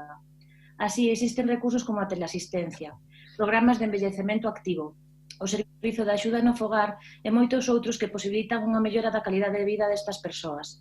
Con todo, son moitos os maiores que quedan fora dos círculos de intervención dos servizos sociais municipais e de entidades sociais, o que toma unha importancia maior nestes momentos de crise sanitaria, xa que esta crise supuxo durante bastante tempo o confinamento estrito e prolongado da poboación. Como dicía ao comezo, é de todos sabidos que na nosa cidade viven moitos maiores, pero son moitos os que fan sós e soas. Non quero facer unha lectura sobre os datos porque son de todos coñecidos, ademais formaban parte da exposición de motivos desta proposición, pero sí quería chamar a atención sobre un par deles. Segundo o censo do INE, o último do 2011, polo que lóxicamente hai que tomalo con restriccións, había 3.205 fogares onde vivía unha soa persoa maior de 65 anos e a estimación actual ascende a 4.500 persoas. Son datos chamativos que nos teñen que levar a reflexionar sobre as necesidades e as actuacións futuras que se deben levar a cabo nos concellos a todos os niveis. De feito, a saída adiante desta iniciativa posibilitaría tamén conducir a realización de novas liñas de actuación tanto desde o Departamento de Servizos Sociais ou tamén o de Centros Socioculturais, como mesmo de outros, como os de Obras ou Urbanismo, con iniciativas que posibilitasen a mellora dos recursos e infraestructuras municipais ou da súa competencia. Esta crise sanitaria fíxonos poñer atención sobre moitas cuestións que antes pasaban máis desapercibidas. Esta é unha delas. A situación dos maiores que viven sós pode chegar a incrementar o seu grau de dependencia, incrementando problemas de dificultade motora e tamén levando consigo un deterioro cognitivo. A situación de soidade pode supoñer unha importante merma na calidade de vida dos maiores e a veces incluso chegan a producirse tristes desenlaces, xa que todos coñecemos a través dos medios de comunicación casos de mortes que se producen en soidade e que tan só son detectadas tras días ou incluso meses desde que se produciron. Desde as institucións, especialmente desde o Concello, a máis próxima aos cidadáns, non podemos quedar inmóviles ante esta situación. Temos que crear ferramentas que permiten que estas persoas non sexan vítimas desa soidade. Por iso, desde o Partido Popular, creemos na necesidade de elaborar este censo e de diagnosticar a situación dos nosos maiores, un a un, e que sexa o Goberno municipal, de xeito proactivo, o que poña a disposición de cada un deles os recursos que lles poderían mellorar a súa calidade de vida e a súa autonomía. Así, reiteramos a petición que xa se presentara e aprobara no ano 2017, sen que nada se tivera feito, e que tamén lle propuxemos a este goberno o comezo desta crise sanitaria. O censo agora faise imprescindible, cando a pandemia fixo aflorar aínda máis a situación de vulnerabilidade na que viven os maiores. Por iso temos que detectar cales son os problemas, as necesidades, en definitiva, cales son as condicións nas que viven as persoas de máis idade do noso municipio, e así poder evitar moitas das situacións de deterioro que ás veces sofren as persoas de máis idade. Espero que non teñamos que chegar á terceira e a que a segunda vaia vencida e que o podamos aprobar e elaborar por fin este censo tan necesario agora mesmo. Moitas gracias. Moitas grazas a vostede, doña María. Abrimos turnos de intervención. Como é habitual, doña Goretti, ten vostede a palabra. Ben, pois o Bloque Nacionalista Galego vai votar a favor desta iniciativa. Entendemos que é unha iniciativa necesaria, máis necesaria agora nestes tempos, máis tamén necesaria con anterioridade. O que era unha evidencia que xa estaba aprobada, non? Unha proposta semellante. Santiago de Compostela é unha cidade moi embellecida, con barrios moi embellecidos, con problemas graves. Si todo o mundo pode pensar, pois iso que significan 20.000 persoas de máis de 65 anos, 10.000 de máis de 75 anos, un número moi importante de poboación que ademais pois vive soa e que ten pois moitos problemas de illamento social, de falta de recursos, de falta de problemas de mobilidade e onde ademais sabemos que todo iso hai que unir pois a crise que hai do comercio de proximidade, a crise que hai con que moitas veces pois esa xente maior non pode pois nin mesmo sair e pasa tempadas moi longas. Con esta situación do coronavirus isto vese agravado, é absolutamente fundamental que se despregue pois unha boa política sobre eles, elas. E para iso o que hai que facer é coñecer a situación, saber exactamente onde está esa xente, cal é a súa problemática, que é o que precisa, que non. Entón, a nós, desde logo, parecenos isto fundamental. Hai concellos da contorna con bastantes menos recursos que Santiago de Compostela que levan tempo con anterioridade á crise facendo propostas semellantes e tendo, digamos, os datos, por suposto, con toda a protección de vida, tal e como se expón tamén na proposta que presenta o Partido Popular, con toda a protección de vida, pero que iso ten que coñecerse, porque senón ao final non acabamos de ver as situacións de pobreza, de marginalidade, de dificultades para facerlle fronte a determinadas cousas ou simplemente de falta de recursos e de axuda en momentos difíciles como este. Sabemos que houve un intento tamén durante toda esta crise de determinados sectores de poboación de crear un voluntariado que logo moitas veces funcionou de maneira autoorganizada, non sen esa posibilidade que algunha xente, algúns grupos estábamos de acordo en intentar facer redes con ese voluntariado que puidesen axudar sobre todo as persoas maiores que precisaban que alguén lles fose a farmacia, que alguén lles fose a facer unha compra, que alguén lles trouxese determinado, ou simplemente que chamasen para dar compañía, para dar apoio, para dar soporte en momentos difíciles. Entón, isto é necesario, non só nesta época, o Bloque Nacionalista Galego vai apoiar. O que sí, e xa para rematar, o que sí é que non nos esquezamos que esta iniciativa necesaria debe ir complementada con actuacións de outras administracións, que a Xunta tamén ten bastante, non, que facer a este respecto e poderíamos poñer en riba da mesa medidas e nestes momentos tamén o Goberno do Estado ten bastante que facer cando decide repartir fondos para as comunidades e non ten en conta criterios tan importantes como o envellecemento poboacional e a dispersión, o que faría, desde logo, que a comunidade galega, Galiza no seu conxunto, se vise beneficiada por algo que, pois, habitualmente o único que se fai é por porcentaxe de poboación sin máis. Así que son criterios que temos que poñer en riba da mesa, temos que cambiar o chip, temos que ser capaces de ver esta realidade e non só de vela, de coñecela, senón de facer algo a partir diso. O censo é o primeiro paso para planificar de maneira distinta as políticas sociais que fagamos a partir destes momentos. Moitas grazas, doña Goretti.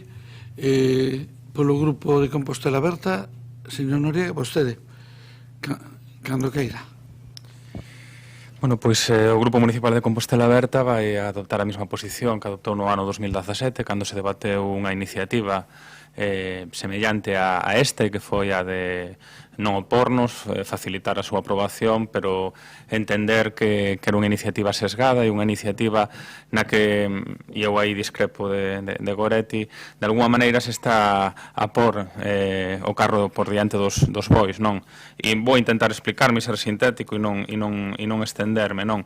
Pero empezaba a compañera María Castelao falando da grave crise demográfica do noso país, como se iso fora unha cuestión que acontecera por xeración espontánea e non unha cuestión que estivo en todo momento con respiración asistida, onde non se chegou a celebrar en ningún momento ao longo de todas estas décadas de autonomía política ningún gran acordo para, de alguma maneira, impulsar políticas públicas transversais sobre a crise demográfica, onde a cuestión se tratou como unha desgracia que non tiña solución e non como un problema que sí que tiña solución e, polo tanto, chegamos á situación de feitos consumados, que son os que estamos a ter en estes momentos, non?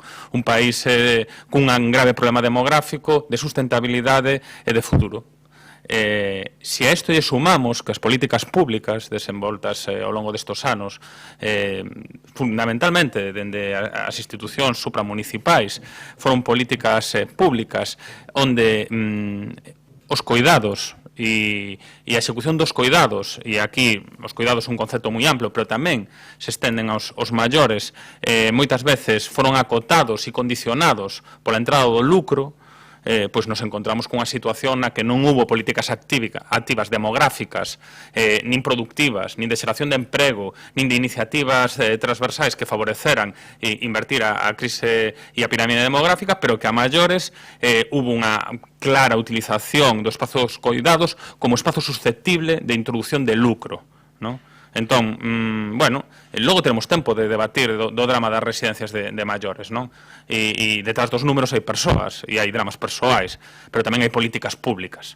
E non podemos practicar asepsia ou mirar para outro lado como se isto non acontecera. Eu creo que hai que diferenciar evidentemente o drama, a perda das vidas, o dano irreparable nesa dignidade das persoas maiores e tamén na dor das súas familias do que foi, bueno, pois unhas determinadas políticas públicas que xeraron unha situación de vulnerabilidade diante dun momento excepcional como que estamos a vivir. Porque non se apostaba polas prestacións públicas directas e por establecer unha blindaxe dos coidados fora de marxes de lucro. Entón, polo tanto, a min isto recórdame, bueno, pues como aquel chiste de Eugenio, por intentar distender un pouco de teño xa preparado, xa teño o título da novela, sei que palabras acaídas vou a decir na presentación da mesma, sei os ponentes que me van a acompañar, as entrevistas ingeniosas que darei nos medios de comunicación, fáltame tan solo porme a escribir a novela. E eu creo que aquí non nos opoñemos a que haxa un censo para as persoas maiores, parécenos moi ben, pero ten que haber antes, previamente, un compromiso de posta en marcha de políticas públicas que claramente aposten por blindar os cuidados, por sacalo dos marxes de beneficio, por en marcha políticas transversais, miméticas en moitos casos a moitos estados e moitos países que expuxeron en marchas para facer fronte á crise demográfica e que claramente combatan a situación de feitos consumados que en estes momentos queremos testar cos censos, non? E acabo cun exemplo, non?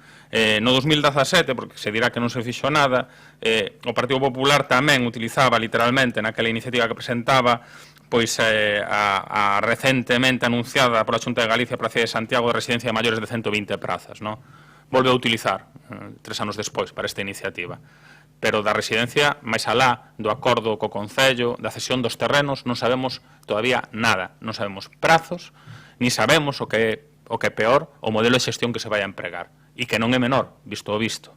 Por lo tanto, censo sí, pero políticas públicas, realidades tamén, espazos para os cuidados da xente tamén, e residencia para maiores con xestión directa e pública e con garantías para esos cuidados tamén. Por lo tanto, nos imos a estar. Gracias. Moitas grazas, don Martiño. O turno de intervencións polo Grupo Socialista, polo Goberno Municipal, vai intervir doña Mila Castro. Moitas grazas, señor alcalde. Boa tarde a todas e a todos, compañeiros e compañeiras de corporación. A min gustaríame empezar dicindo que efectivamente é un municipio onde residen alrededor de casi 22.000 persoas maiores de 65 anos non pode obviar a súa realidade social e as súas necesidades e tampouco as súas potencialidades.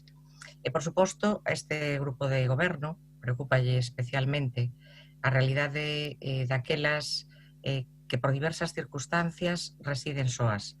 Neste caso, todos sabemos que a vulnerabilidade se incrementa máis se cabe. E isto non é unha cousa nova para nós, porque xa no noso programa electoral, antes fai un ano, levábamos como obxectivo a elaboración dun mapa social, e neso estamos. É certo que, como se menciona na proposición, o Grupo Municipal do Partido Popular, no ano 2017 xa se tratou esta cuestión nun pleno municipal, pero por aquel entón o grupo que se atopaba no goberno efectivamente impulsou un estudo que tiña como referencia o punto de vista das persoas maiores que residen no municipio, pero naquel caso era independentemente do número de membros da unidade de convivencia. Agora, e xa como actuación específica recente do Departamento Municipal de Servicios Sociais, e xa antes do COVID-19, sí que é certo que, dende que se declarou a situación de alarma no país pola infección do COVID-19, isto intensificouse, e antes de que o Partido Popular reclamase na prensa, prestouse especial atención ás persoas maiores que viven soas no noso termo municipal. A demanda que facía o Partido Popular nos medios de comunicación en aquel entonces, cando empezaba esta terrible pandemia, foi antes e é agora amplamente compartida polo noso grupo de goberno, e por iso xa se estaba facendo antes de que eles o reclamasen. Primeiramente, teño que decir que se contactou telefónicamente coas persoas maiores de 65 anos que tiñan un expediente xa aberto no Departamento Municipal de Servicios Sociais e que constaba que vivían soas. Nós o que queríamos era coñecer a súa situación actual, como se atopaban, e valorar si procedía a adoptar algunha das medidas extraordinarias deseñadas por este Concello. Podo decir que o número de chamadas dende o inicio da pandemia, dende os distintos dispositivos de servicios sociais, ascenderon ata data a uns case 1000 chamadas. Do mesmo xeito, tamén se lle pediu información pormenorizada ás dúas empresas que implementan o servicio de axuda no fogar sobre a situación que tiñan esas persoas maiores que residen soas, que son beneficiarias deste servicio, e incluso tamén aquelas que residen con outra persoa, pero que esta persoa estivera afectada por algunha situación de dependencia. Sinalar que das 363 persoas beneficiarias do servicio de axuda no fogar, 94 atópanse nalgún dos supostos que acabo de mencionar, o que supón casi un 26% do total. Ademais desto, e dado que a mobilidade neste tempo estaba restringida, e as persoas maiores eran e son un dos colectivos con máis risco de contagio, coa colaboración dos departamentos municipais de informática, do padrón e de urbanismo, obtivemos información sobre todas as persoas que constan no padrón municipal vivindo soas no municipio. E, neste sentido, teño que decir que aí contactouse telefónicamente casi ao redor de 1.400 persoas que viven soas. Desde logo, cando se detectan factores compatibles cunha situación de desamparo ou de desprotección social, O personal técnico de servicios sociais incluso realiza visitas domiciliarias de urxencia e así o fixo, incluso mesmo fora da súa xornada laboral, artellando recursos de protección que técnicamente se estimaron procedentes.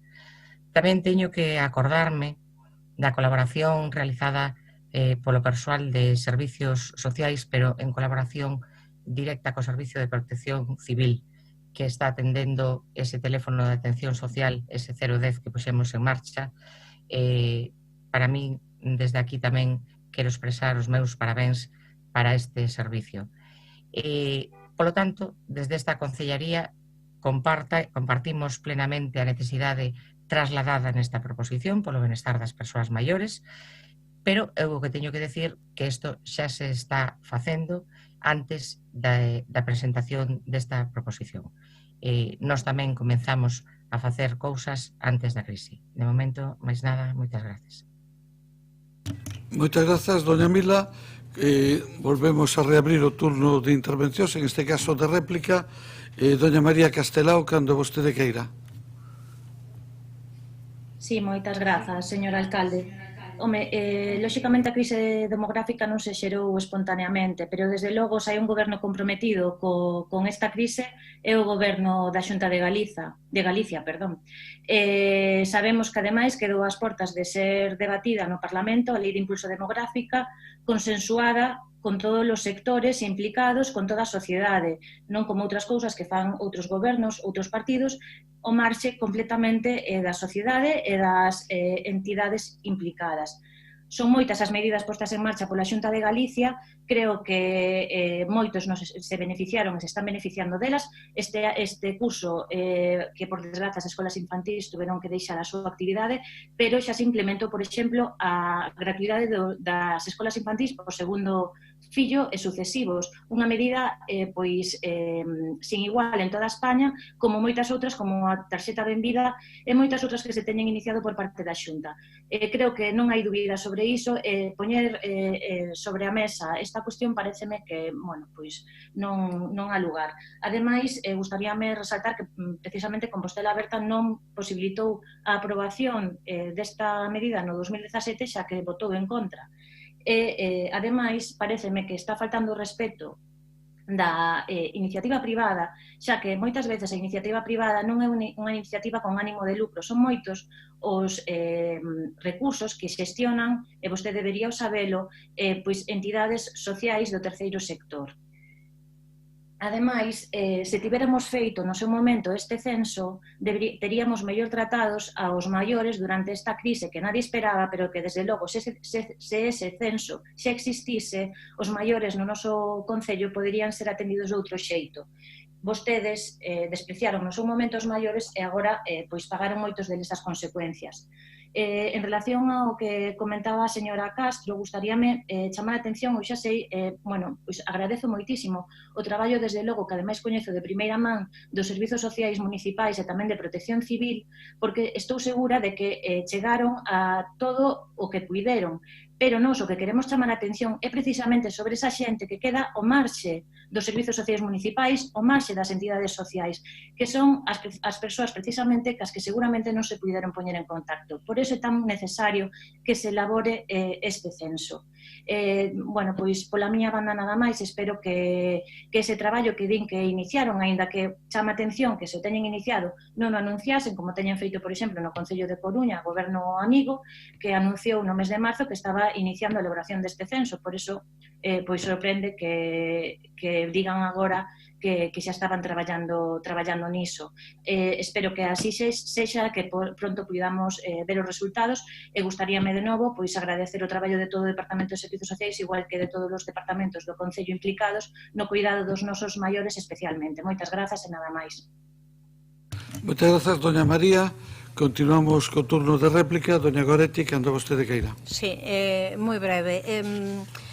claro, eu creo que sempre podemos ver as iniciativas no seu contexto e o contexto moitas veces ven dado pola exposición de motivos, hai cuestións da exposición de motivos que nós non compartimos e que serven, está claro, para facer un pouco de propaganda do PP no tema dunha residencia que non existe nestes momentos e dunha visión que ten que ver co tema da demografía vista desde unha perspectiva que non ten en conta os problemas íntegros de conciliación, de xente que ten que emigrar, da cantidade de xente que finalmente tivo que deixar o país e que ten que facelo e que a mellor agora é tamén a única opción que continúan a ver. Pero ao final o que aprobamos é un acordo onde o que se fai é esa referencia a dar os pasos para poder ter ese censo de persoas maiores que viven soas. Eu desde logo lembro discutir en distintos organismos que ás veces que nos extraña que haxa convocatorias pois que fiquen sin xente que acode a eles, que hai moitas veces convocatorias interesantes para reformar pois unha casa, para condicionala, para poder ter un certo illamento e despois resulta que esa convocatoria queda con moita partida sen gastar.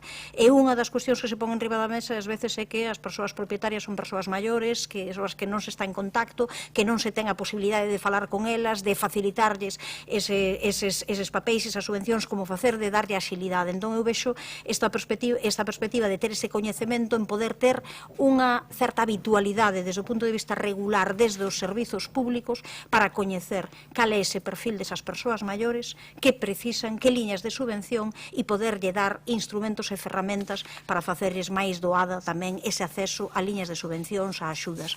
Eu non lle vexo nada negativo no que é o punto do acordo que aparece que di o Partido Popular na súa proposta. Se está facendo, pois, estupendo, magnífico, entón daquela entendo que o Partido Socialista tamén votará a favor, xa que xa o está facendo. En todo caso, o máis importante é sabermos que para Santiago de Compostela este é un problema que ten que abordar tanto o problema da pobreza como o problema da xente maior e da xente maior que vive soa. Non pode esperar a ver quen o soluciona ou quen o fai. Hai que pedirlle, petar na porta de outras administracións que teñen competencias e que teñen que facer cousas, pero o Concello de Compostela como entidade máis próxima e que ten máis facilidade para chegar a ese conxunto da poboación ten que moverse de maneira inmediata. Nese sentido, creemos que a iniciativa pode ser positiva se se aplica ben. Eu xa dixen que era unha ferramenta, un primeiro paso. Depende para que. Se o queremos para dicir que o fixemos e se despois o guardamos aí no caixón, pois claro, non vale de nada. Gracias, doña Goretti. Don Martiño, que anda vostede queira. Imos, a ver, eu cando escoito a concelleira do Partido Popular non teño ninguna dúbida que as súas palabras son acaídas cando fala de que o actual goberno da Xunta é un goberno comprometido coa crise demográfica. Se temos en conta que nas prácticas 4 décadas de democracia pos-dictadura tan só 6 anos gobernou algunha forza política alternativa á dereita neste país e temos a crise demográfica que temos e temos a pirámide poboacional que temos e gobernou quen gobernou e puxo en marcha políticas públicas quen as puxo en marcha, non teño ninguna dúbida que a actual situación da crise demográfica e da pirámide poboacional é directamente proporcional ás políticas públicas do Partido Popular e, polo tanto, o Partido Popular é un partido moi comprometido con esa crise demográfica, non tanto en evitala, senón en xerala. Non teño ningún tipo de dúbida a ese nivel. Logo, me molesta moitas veces dar debates onde xa se estigmatiza a posición de cada quen a priori e de repente se establecen cuestións como que Compostela Aberta no 2017 votou en contra desta iniciativa cando non foi así.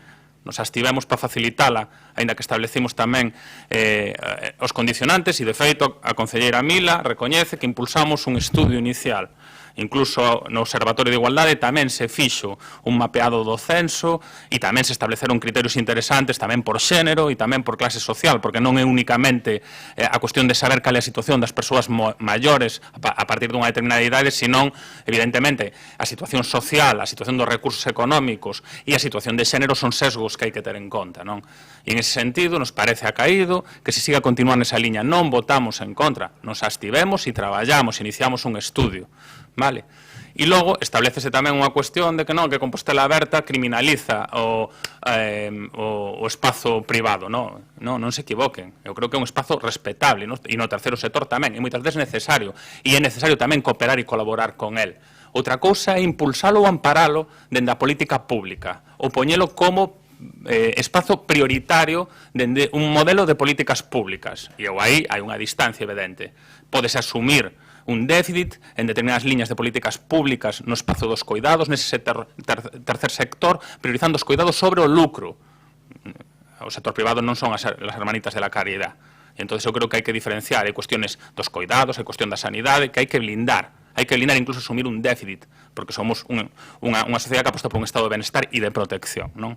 E, polo tanto, non temos ningún tipo de inconveniente de que se siga a facer ese censo, de que se sigan a dar pasos como os que explicou a concelleira, contan con todo o noso apoio, pero, por favor, non se nos diga que nos abandonamos a xente maior e logo botar balóns fora da crise demográfica, as políticas públicas e de todo, porque yo comprarán mediáticamente moitos e moitas neste país, pero os que verdadeiramente empregamos a razón para analizar a situación, pois non estamos de acordo e por eso nos imos a abster. Vai ser unha abstención crítica, non no fondo, pero si tamén nas formas e na cuestión de plantexalo. E despois de escoitala, moito máis ratificada. De feito, se sigo a escoitar durante 5 minutos máis, votaría en contra. Gracias. Vámonos a abster. Gracias, señor Noriega. Último turno de intervencións, doña Mila Castro. Moitas gracias, señor alcalde. Bueno, eu vou facer unha segunda intervención moi breve, porque está ben falar das medidas que fai ou non se fai desde a Xunta, pero resulta que hoxe toca falar do goberno local e do que fixo e do que está facendo este goberno local. Eu, dende logo, agradezco esta oportunidade que me brindou esta proposición para poder informar, aínda que foi de xeito moi resumido e moi escueto, das principales accións que estamos realizando a prol das persoas maiores.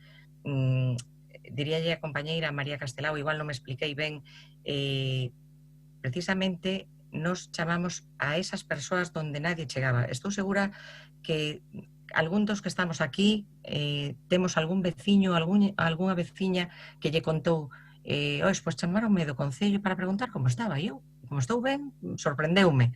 Quero dicir, non se chamou só a xente que acude habitualmente a servicios sociais. Estáse chamando, xa dixen, en colaboración con distintos departamentos, a xente maior de 65 anos e que sabemos que vive soa. Para rematar, decir que seguramente mellorar a calidade de vida e evitar posibles situacións de risco e recoller todas aquelas circunstancias que sexan de interese, estou segura que estamos todos de acordo. Desde logo, nós témolas en conta agora no presente e, por suposto, será tido no futuro. Penso que as cousas que estamos facendo dende hai uns meses poden sentar esos primeiros pasos necesarios que reclama o Partido Popular para a realización dun censo municipal de persoas maiores que viven soas, pero nós vamos ao noso ritmo, vamos facer as cousas paseniñamente, non sei se llevamos chamar censo electoral, mapa social ou como lle queramos chamar, o que quero que quede claro é que para nós o principal objetivo radica en acadar maiores cotas de benestar social, objetivo que non me cabe a menor dúbida que é compartido por todas e por todos vostedes. Nos ímonos a abster en esta proposición. Moitas grazas. Moitas gracias, señora Castro. Señor secretario, ordena a votación. Sí, perdón, antes de nada es que estaba el señor interventor desde el principio. ¿Es así, señor interventor? Efectivamente, aquí estoy. Sí, perdón, para incluirlo a los asistentes. Perdón, gracias. Señoría, entonces procedemos, si le parece a... Estamos yo por presente, pero non consigo verlo, pero a voz a recoñezo perfecta. Perdone a broma, señor interventor, pero o típico da intervención nos observa a todos e os demais non sabemos. Benvido, un saludo. Sí, gracias. Perdón pola omisión, Punto 7, proposición do Grupo Municipal do Partido Popular sobre a elaboración dun censo detallado de persoas maiores que iban solas. Vai facerse votación nominal, se lles parece, se lle parece a presidencia. Dona Navia Rivas de Castro. O meu voto é a favor. Dona María A favor. Don Jorge Carlos Duarte Vázquez. O meu voto é a abstención. Dona Marta Irene Ros González. O meu voto é abstención. Don Rafael Peña Vidal. O meu voto é abstención. Dona Branca Petra Lobrey. O meu voto é abstención. Don Martiño Nogueira Sánchez. Abstención. Dona María Castelao Torres. O meu voto é a favor. Dona Beatriz Garrán Vicente. O meu voto é a favor. Don Ramón Jesús de Jesús Quiroga Limia.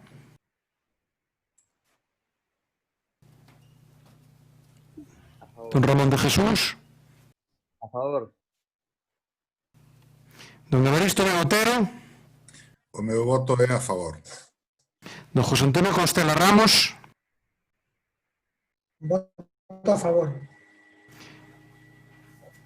Dona María Ángeles Antón Vila Sánchez. O meu voto é a favor. Dona Belén Sabel Iglesias. O meu voto é a favor. Don Alejandro Sánchez Brunete Varela.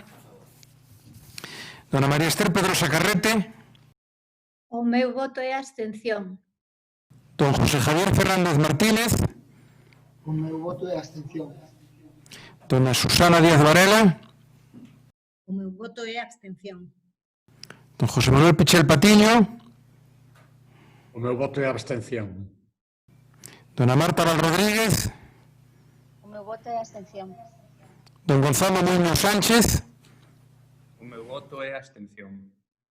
Dona María Milagros Castro Sánchez. O meu voto é abstención.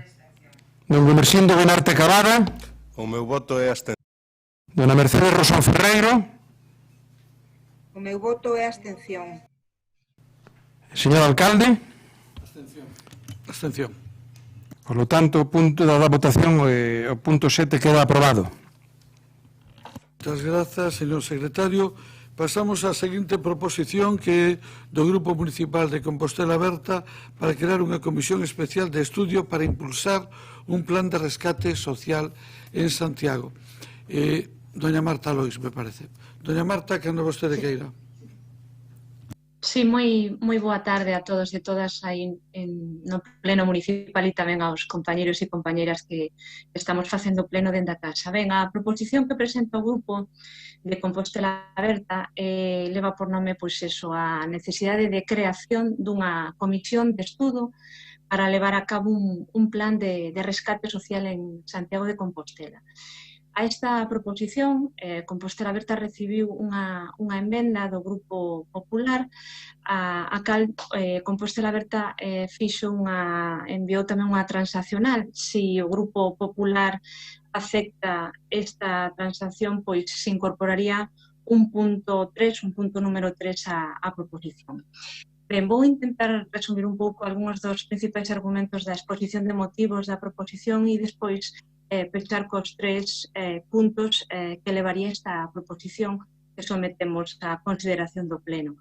Durante estas semanas anteriores ata mesmo o presente, o Grupo de Compostela Aberta, dende o momento que surdiu a crise sanitaria da COVID-19, amosou en todo o momento unha actitude propositiva, colaborativa e proactiva co goberno local. Fomos conscientes de que era o momento de antepor as necesidades inmediatas das persoas fronte aos intereses políticos ou partidistas. E nese sentido fomos quen de presentar documentos en diferentes áreas, de presentar políticas públicas de reacción inmediata e necesaria para acompañar a unha situación excepcional que precisaba de medidas excepcionais e urxentes. Pero nestes momentos, diminuída esa emerxencia sanitaria alcanzada fases posteriores desta crise, o Grupo de Compostela Aberta propón formalizar este traballo en común, esta colaboración, porque entendemos que tamén dentro do Pleno existe normativa no artigo 124.4 do regulamento que permite a creación de comisións especiais, informativas. É por eso que nesta proposición Compostela Aberta traslada a solicitude de crear unha comisión especial, unha comisión de estudo para que se poda levar a cabo un plan de rescate social. Que significa ese plan de rescate social? En primeiro lugar, queremos que sexa un plan que se elabore co apoio e co acordo do conxunto dos grupos da corporación. Un plan de rescate social que poña no centro a defensa e os dos dereitos sociais, que poña especial atención nas políticas sociais, que se lle dé prioridade tamén á necesidade de pensar as políticas de cuidados das que levamos falando e falaremos ao longo deste pleno, da conciliación, que se poña en marcha dentro dese plan de rescate social a reactivación do plan de reindustrialización para Santiago, que se repense o modelo de turismo, en definitiva, todos e cada un dos temas claves e fundamentais que en moitas ocasións Compostela Aberta pois leva traballando, impulsando, mesmo acordando ao longo destes meses. Ese sería o primeiro punto desta proposición. O segundo, e como consecuencia da creación da comisión, tamén sería necesario impulsar unha mesa de diálogo co tecido social compostelán para que precisamente todo o sector do tecido compostelán implicado estea informado e participe tamén nas mesas de elaboración deste plan de rescate social. E se afecta esta transacción da que falaba ao inicio da miña intervención, entón no terceiro punto, pois iría, supoño que engadirá agora o responsable, a persoa responsable do Grupo Popular, a necesidade de que entre os puntos a levar a cabo dentro desta comisión tamén se revisen aquelas partidas vinculadas ao orzamento vixente de 2020 co fin de proceder a modificar e reasignar partidas destinadas, en este caso, a prioridade das políticas sociais. Ben, esta sería a miña primeira intervención. Solicito aos grupos do Pleno que pudera ser apoiado por todos os grupos. Nada máis, moitas grazas. Moitas grazas a vostede, doña Marta, doña Goretti, cando vostede queira. Ben, pois desde o Bloque Nacionalista Galego imos apoiar esta iniciativa de Compostela Aberta porque entendemos que é necesaria. Tamén entendemos que, aínda que é certo que vivísemos momentos de confinamento e de shock, que aínda que este sexa o momento de activala, xa podía estar esta iniciativa en marcha por parte do Grupo de Goberno desde había tempo, aínda que logo se implementasen e comenzasen as reunións presenciais no momento en que se determinase. Simplemente eu creo que sería máis axeitado, pero non pasa nada, que o título fose un plan de rescate socioeconómico, porque ao final todo se traduce en cifras, e tal e como está explicado ademais na exposición de motivos, pois estamos falando de cuestións que teñan que ver coas políticas sociais de cuidados, conciliación familiar, pero tamén pequenas empresas, novo modelo de turismo, programación cultural, plan de reindustrialización. Creo que era máis lógico chamarlle un plan de rescate socioeconómico, igual que a Xunta de Galiza, igual que debateremos noutro momento, debería ter un plan de reactivación económico e social a nivel galego. A nós parecenos ben, xa digo, é unha proposta atinada, e creo que ademais lle vai vir ben a un goberno que, recoñezo ou non o portavoz do goberno, eu creo que ten que escoitar máis, tanto a veciñanza como a oposición, porque escoitar non é somente facer unha reunión ou trasladarche un borrador ou decir que se abren determinados prazos, sino ter unha serie de reunións onde se poidan intercambiar posicións e onde se poidan recoller as achegas que se fan con carácter constructivo por parte, xa digo, de determinados sectores, asociacións e demais. A veces hai un pouco a idea de confúndese moito o diálogo con trasladar borradores, en algún caso nin eso. Entón, bueno, eu creo que é unha boa iniciativa, que está ben que se poña en marcha. Tamén quero aproveitar para lembrar unha iniciativa que moita xente xa escondería aí tamén debaixo de todo e que a nós nos levou preocupando durante moito tempo e que creemos que é importante tamén porque pode axudar. Non vayamos a seguir creando comisións e comisións e esquecéndonos de algúns compromisos que había. Por exemplo, os consellos de participación cidadá, que agora xa estaban comprometidos que se ían facer primeiro a finais de ano, logo despois que esperásemos o primeiro trimestre de 2020, polo medio levará a culpa a COVID, pero non foi non o coronavirus, senón que había moi pouca iniciativa, moi pouca vontade por parte do goberno local de activalos e de poñelos en marcha. E estes consellos de participación cidadá, con representantes de todos os sectores, son lugares moi bons para ter tamén unha primeira avaliación do que acontece en cada un dos sectores e logo poder trasladalos a esta comisión que xa tería outro carácter. Entón, eu espero que non aconteza como con outras cousas, que se cree e que sexa para non facer nada, senón que se cree para traballar realmente, para facer cousas en positivo, pero creo que debe de ir acompañada da cuestión de reactivar tamén os consellos de participación cidadá, onde así se pode ter ese pulso a todo o tecido social, non? Non o fixemos en plan emenda porque entendemos que pode ir en paralelo perfectamente e o noso voto, como comentei, vai ser a favor. Gracias, doña Goretti. Don Alejandro. Sí, gracias, alcalde. Boa tarde, concelleiras, concelleiros e público asistente. Bueno, la verdad es que asistimos o padecemos una crisis gravísima, una crisis en el sentido más polisémico, más etimológico del concepto, en el sentido de que padecemos una situación muy dura desde el punto de vista socioeconómico, sobre todo hay sectores de la población que la padecen y que la van a seguir padeciendo en los próximos meses, pero al mismo tiempo decía que abordamos una crisis en el sentido más polisémico porque nos enfrentamos a una situación nueva que va a cambiar o al menos a interrumpir nuestro modo de vida, el modo que tienen las administraciones públicas de prestar servicios y el modo incluso en el que tiene la propia sociedad de autoorganizarse y de intercambiar bienes y servicios. Y por lo tanto se va a hacer más necesario que nunca repensar el papel de la administración pública como poder que debe ayudar a los más desfavorecidos y que debe facilitar la vida del conjunto de los ciudadanos. Repensar la administración pública es repensar el presupuesto, porque como ya tengo comentado en alguna ocasión, el presupuesto es la política expresada en cifras, de tal manera que se hace necesario repensar el presupuesto como documento de planificación, porque el presupuesto como documento de planificación es un presupuesto, valga el juego de palabras, entendido como premisa de muchas de las cuestiones que se apuntan en esta iniciativa, ¿no?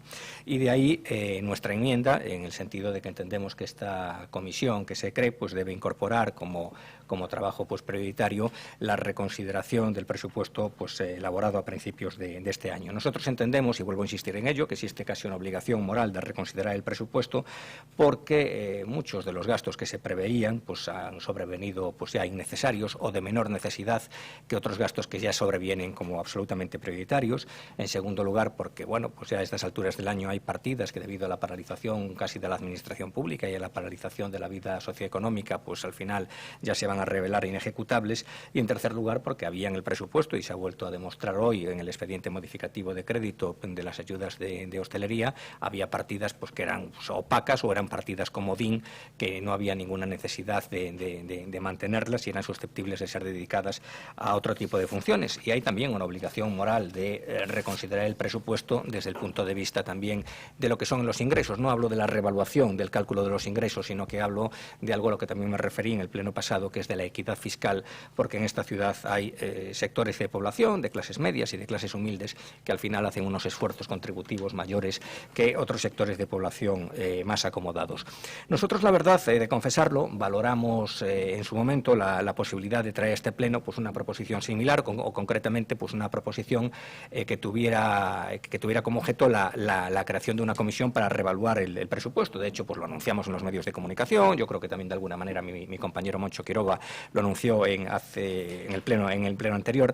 Pero la verdad es que yo pensé, señor alcalde, que si esa proposición que nosotros trajéramos para reevaluar el presupuesto resultase aprobada y al final usted, en el ejercicio de su propia potestad como alcalde, no la materializaba, se pondría en evidencia su falta de disposición a aceptar un mandato plenario y eso al final tensionaría, yo creo que es la buena relación que estamos manteniendo los grupos en una situación de dificultad, de ahí que nosotros le hubiésemos trasladado la propuesta de una manera más discreta a través de una carta y lo dejásemos en sus manos. Ahora bien, es Compostela Berta, un grupo que mantiene una relación muy cercana al menos con parte del gobierno municipal, incluso a veces con unas conexiones dignas de ser comentadas, a veces hasta subterráneas, y es la señora Lois, quien decide poner a prueba la buena disposición del alcalde a aceptar un mandato plenario, y ya que lo hace Compostela Berta y la señora Lois, nosotros por coherencia vamos a votar que sí, porque a través de la enmienda que es aceptada con algún pequeño matiz que ha dado lugar a una transacción,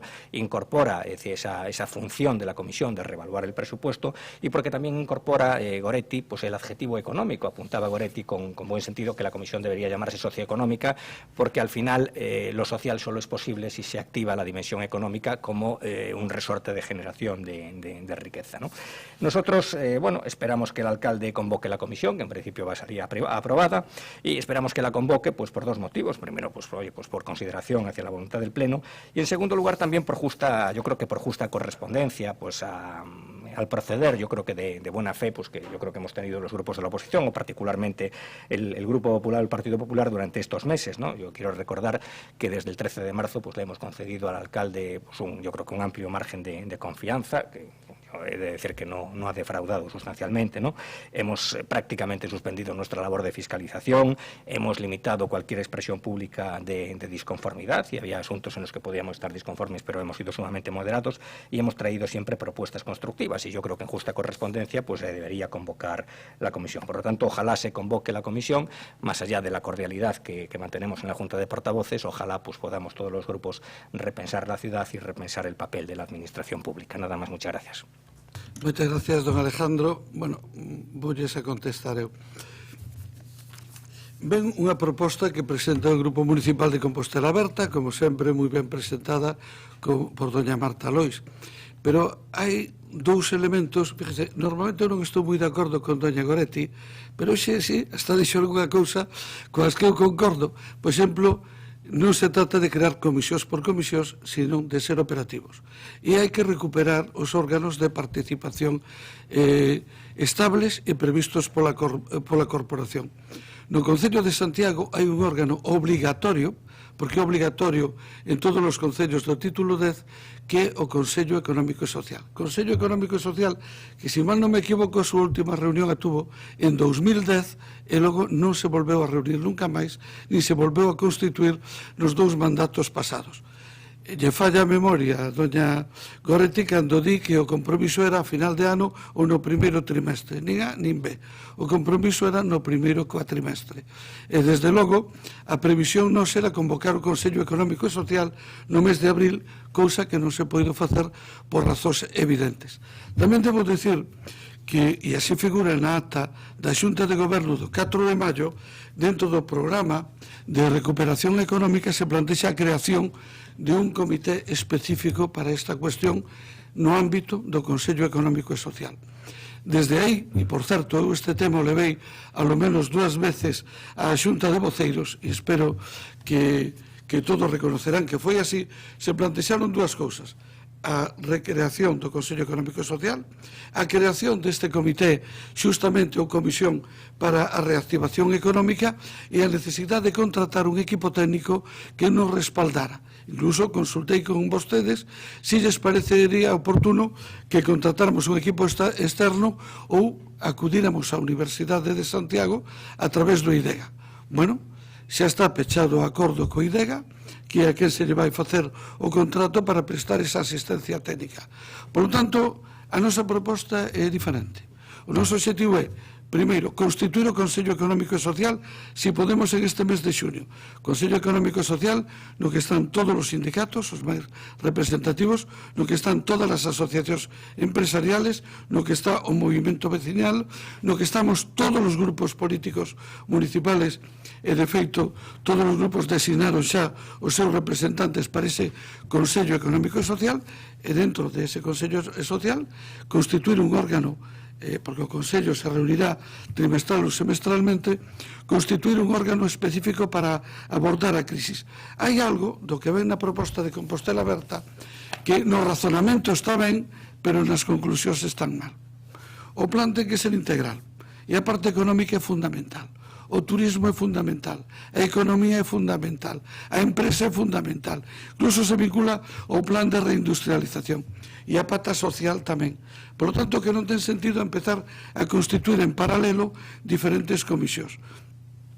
A nosa proposta é constituir ese comité de dirección no seo do Consello Económico e Social, contratar e formalizar o contrato co equipo técnico que nos manifesta a capacidade para apoyarnos e suministrarnos material en todos os ámbitos, suministrarnos ese apoio técnico. Por lo tanto, habría unha comisión de dirección, unha comisión técnica, e habería as mesas de traballo específicas que se consideren necesarios en materia de recuperación social, en materia turística. Probablemente teña que haber unha mesa específica vinculado ao plan estratégico de turismo que agora se incardina dentro da Axenda 2030, que, por certo, os fondos que vamos a utilizar para estas contratacións técnicas son os fondos que tiñamos reservados para a elaboración da Axenda 2030.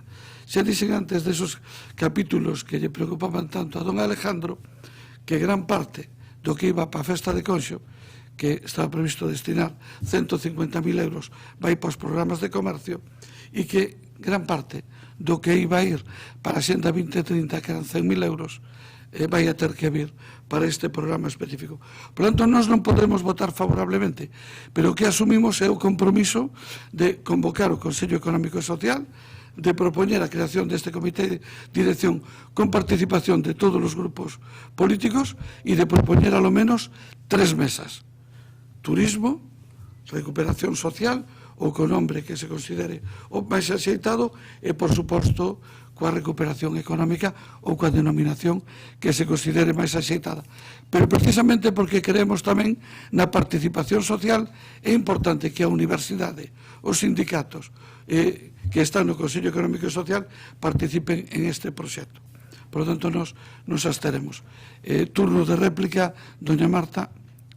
Logo direi algo dos orzamentos, porque non o quero deixar pasar sin máis. Ben, en primeiro lugar, quería agradecer... Sí, se escoita?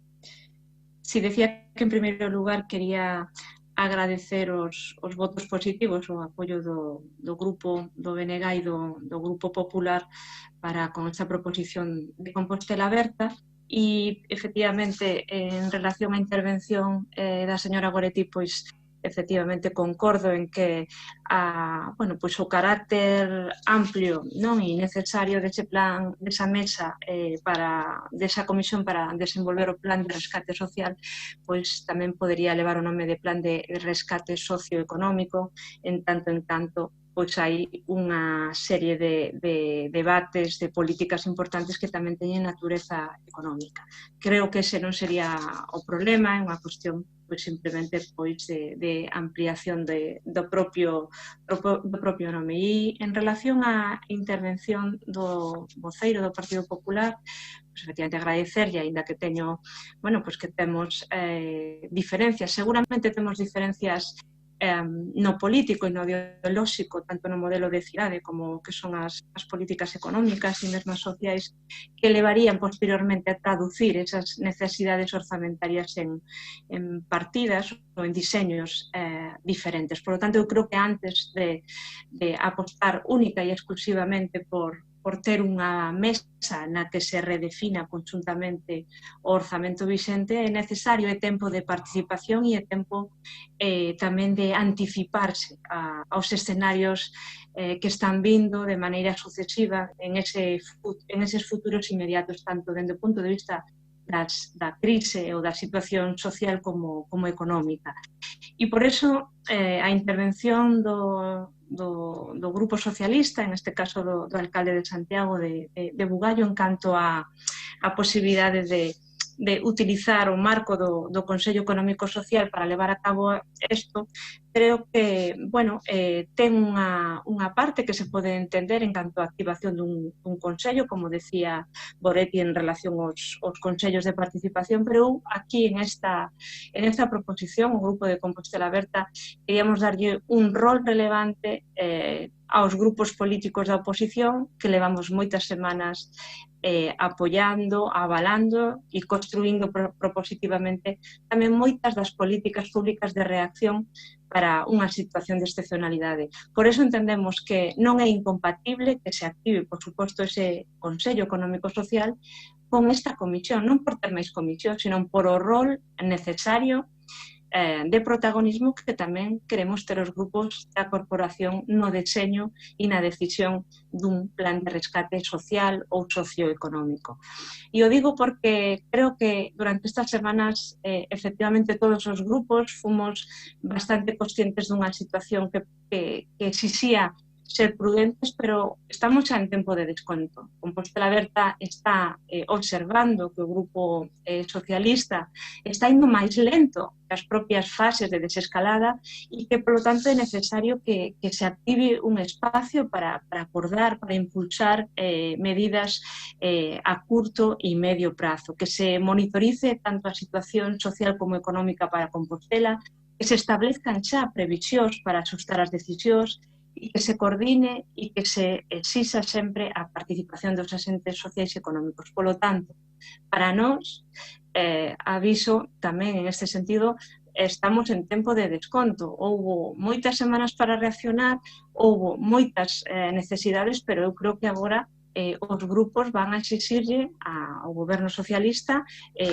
políticas de maior calado e, polo tanto, queremos estar nunha comisión onde o rol do grupo de Compostela Aberta, do grupo da oposición, sexa relevante. Nada máis, agradecer, reiterar os apoios obtidos. Moitas grazas a vostede. Doña Goretti. Sí, dúas cuestións brevemente.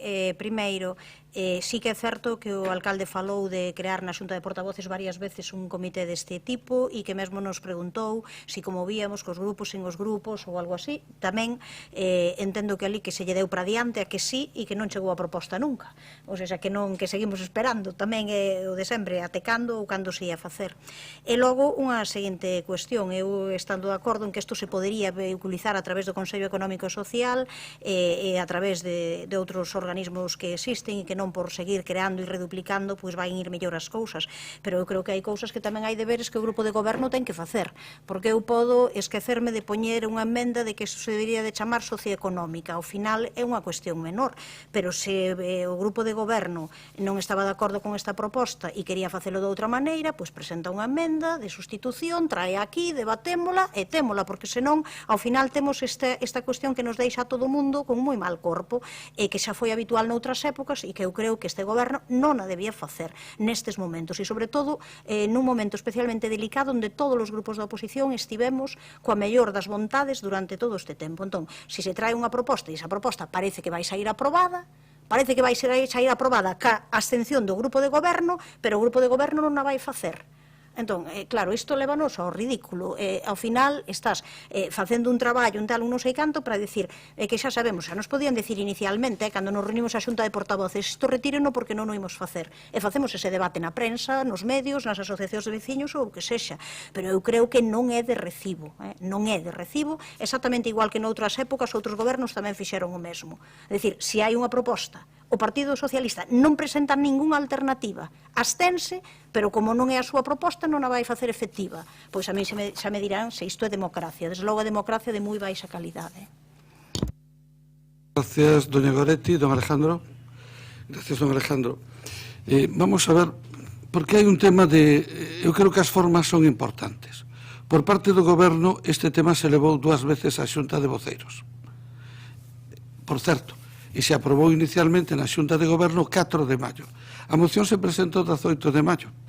Desde logo non se levou á Xunta de Voceiros nin se falou co Goberno Municipal, porque se se houbera falado, perdón, que non me digo tempo, se se houbera falado co Goberno Municipal, houberamos plantexado, hombre, a solución mellor é convocar o Consello Económico e Social, porque ali teñen que estar todos os axentes sociales, porque é un órgano obligatorio nos concellos do título 10º, e parece razonable que se se plantexe unha proposta global de reactivación económica e social, ese é o marco do que se debe derivar esa proposta.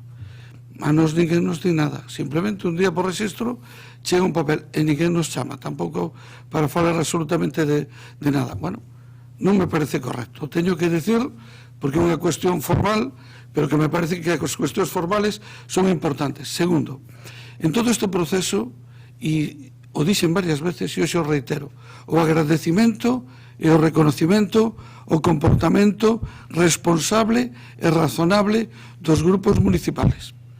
Non sei moi ben, bueno, creo que si entendo o que di doña Marta do tempo de desconto, que o mellor é que eso xa se acabou e ahora entramos en outra época. Bueno, tamén é verdad que hai eleccións próximamente e, polo tanto, isto era bastante previsible e non me extraña.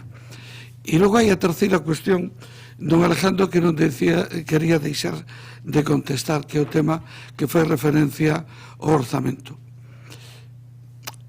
A competencia e a responsabilidade do goberno é formular as propostas de orzamentos. Nós non imos a facer renuncia nin de unha obligación que temos que asumir. É evidente que se outros grupos desean compartir con nos ámbitos de goberno, é un tema do que podemos falar. O podemos falar en ambientes concretos e en temas moi concretos, ou podemos falar de temas máis xerales. Por suposto, se outros grupos nos desean sustituir na labor de goberno, está no seu dereito. É democrático e é legítimo. Pero, claro, o que non se nos pode pedir é que o goberno municipal ou autonómico ou nacional diga, non, usted renuncie a exercer as súas responsabilidades e isto o decidimos entre todos. Non. Hai puntos en común que debemos pactar entre todos e, desde logo, esta crisis económica e esta crisis social é un escenario no que en un país normal nos poidera levar incluso a que se fixera un goberno de todos, e a mí non podes asegurar que non me creería ningún anel, primeiro porque non o teño, e segundo porque non me quería ningún anel e non creo que lle déramos ninguna mala lección á ciudadanía. Pero eso tampouco é para falalo a través dunha vía transversal e indirecta. Por lo tanto, o noso compromiso, se podemos reunir o Consello Económico e Social, que somos sobre 30 personas ou 30 e tantas, e que temos algunha dificultad, o reconstituiremos este mes, nós do Consello Económico e Social propondremos a creación dun órgano executivo na que estemos todos os grupos municipales, porque eso entendemos, doña Marta, que ten que ser así, e nós non nos opondremos a crear as mesas ou os grupos de traballo que consideraremos convenientes. E ao mesmo tempo a contratar cos recursos que tiñamos para o Plan 2030, que terá que quedar un pouco adiado, as asistencias técnicas que precisemos, un pouco por facer o símil co que se fai na ciudad histórica. Hai a comisión asesora, que é un órgano político e decisorio, pero hai unha ponencia técnica que é encargada de suministrarnos todo o traballo. Un pouco esa é a nosa idea. Podolles asegurar que desde o noso punto de vista non vai haber ningún rechazo a esa participación. E tamén lle digo, con todo respeto e con todo afecto a doña Marta, que me hubiera gustado que este tema o hubiéramos falado antes, e estou convencido que chegaríamos a unha solución consensuada na forma que se considerara oportuno, reconocéndolle todo o protagonismo que eu entendo que os grupos políticos teñen que ter tamén. E remato, porque non sería xusto se non o dixera así, expresándolles o agradecimento e o reconocimento a cada un de vostedes, e pedíndolles que non fagan esa interpretación, doña Goretti. A calidad da democracia é boa, pero cada un temos o noso papel que asumir, e se decidimos mudar os papeles, ese é un tema que temos que falar e que temos que explicar. Mais nada e moitas gracias. Orden a votación. Don Alejandro, entendemos sustituída a emenda do Grupo Popular transaccional. De acordo? Entón, sería votación con a incorporación desa emenda transaccional. A coñecen, non foi falta? Sí, está conocido. Perfecto. Pois, se lles parece, iniciamos con permiso da Presidencia a votación. Estamos no punto 8, que é proposición do Grupo Municipal de Compostela Aberta para crear unha comisión especial de estudo para impulsar un plan de rescate social en Santiago. Entonces, esa proposición con esa emenda transaccional. Dona Navia Rivas de Castro. O meu voto é a favor. Dona María Goretti San Martín. O meu voto é a favor. Don Jorge Carlos Duarte Vázquez. O meu voto é a favor. Dona Marta Irene Lois González. O meu voto é a favor. Don Rafael Peña Vidal. O meu voto é a favor. Dona Branca Petra Novorrei.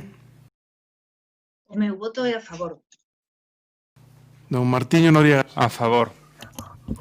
Dona María Castelao Torres. O meu voto é a favor. Dona Beatriz Cigarrán Vicente. O voto é a favor. Don de Jesús Quiroga Limia. A favor. Perdón, es que no sé. Gracias. Don Evaristo Benotero. O meu voto é a favor. Don José Antonio Costela Ramos. A favor. Dona María Ángeles Antón Vila Sánchez. O meu voto é a favor. Dona Belén Sabel Iglesias. O meu voto é a favor. Don Alejandro Sánchez Brunete. Dona María Esther Pedrosa Carrete. O meu voto é abstención. José Javier Fernández Martínez. O voto é abstención. Dona Noa Susana Díaz Varela. O meu voto é abstención. Don José Manuel Pichel Patiño. O meu voto é abstención. Doña Marta Val Rodríguez. O meu voto é abstención. Don Gonzalo Muñoz Sánchez. O meu voto é abstención. Dona María Milagros Castro Sánchez. O meu voto é abstención. Don Gumersindo Binarte. Voto abstención. Dona Mercedes Rosón Ferreiro. O meu voto é abstención. Alcalde. Abstención. A proposición quedaría aprobada. Moitas gracias. Pasamos a continuación ao punto de dar conta. Podo facer unha cuestión de orde, unha aclaratoria que non sei se ten a ben atender. Vai dirixido ao secretario sobre o debate que acabamos de ter e é unha dúbida, non teño a certeza. Pero a creación da Comisión Especial de Pleno, según a modificación que fixemos do regulamento orgánico, que é competencia dun acordo plenario ou convocatoria do alcalde? Pregunto un pouco polo debate que se deu respecto ás competencias, a lindase competencial, que eu mesmo defendí, porque a miña responsabilidade como alcalde teño defendido, pero neste caso surdiu unha dúbida. É dicir, está créase por acordo plenario ou créase a través de Xunta de Goberno ou competencia da alcaldía? A Comisión Especial de Pleno, que é o que queda aquí. Pregunto. A Comisión Especial créase polo Pleno, pero a presidencia da Comisión e que convoca a Comisión é o señor alcalde en competencia propia.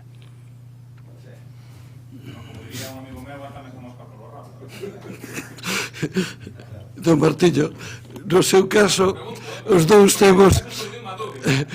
vivimos a experiencia de estar en un lado e en outro.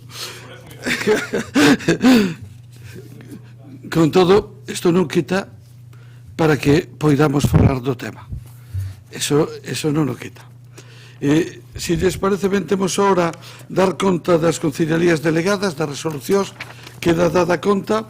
E pasamos ao punto 10º, que sería a declaración conxunta dos grupos municipales relativos ao IBE do superreducido para a cultura, que lle pediría ao señor secretario que dera lectura a parte resolutiva, se lles parece ben. Señor secretario. Sí, como iso, su señoría, a parte resolutiva é a seguinte: trasladarlle ao Goberno do Estado a necesidade de considerar a aplicación do IBE superreducido do 4% a produtos, eventos, contratacións e actividades culturais para favorecer a igualdade de dereitos na participación nesta actividade e o apoio a este sector profesional, sempre que tal consideración non exclúa, consoante a criterios de equidade, unha reducción semellante do IBE noutros bens, servicios e sectores de actividade productiva, entre eles e destacadamente os que teñen que ver coa protección fronte ao coronavirus. Moitas grazas, entendo que queda aprobada por unanimidade. Ahora temos dúas posibilidades: facer un descansiño de 15 minutos ou intentamos meter o capítulo de Rogos, o que vostedes digan. 15 minutos. 15 minutos de descanso. Moitas gracias a todas e a todos. Continuaremos ás 8:45.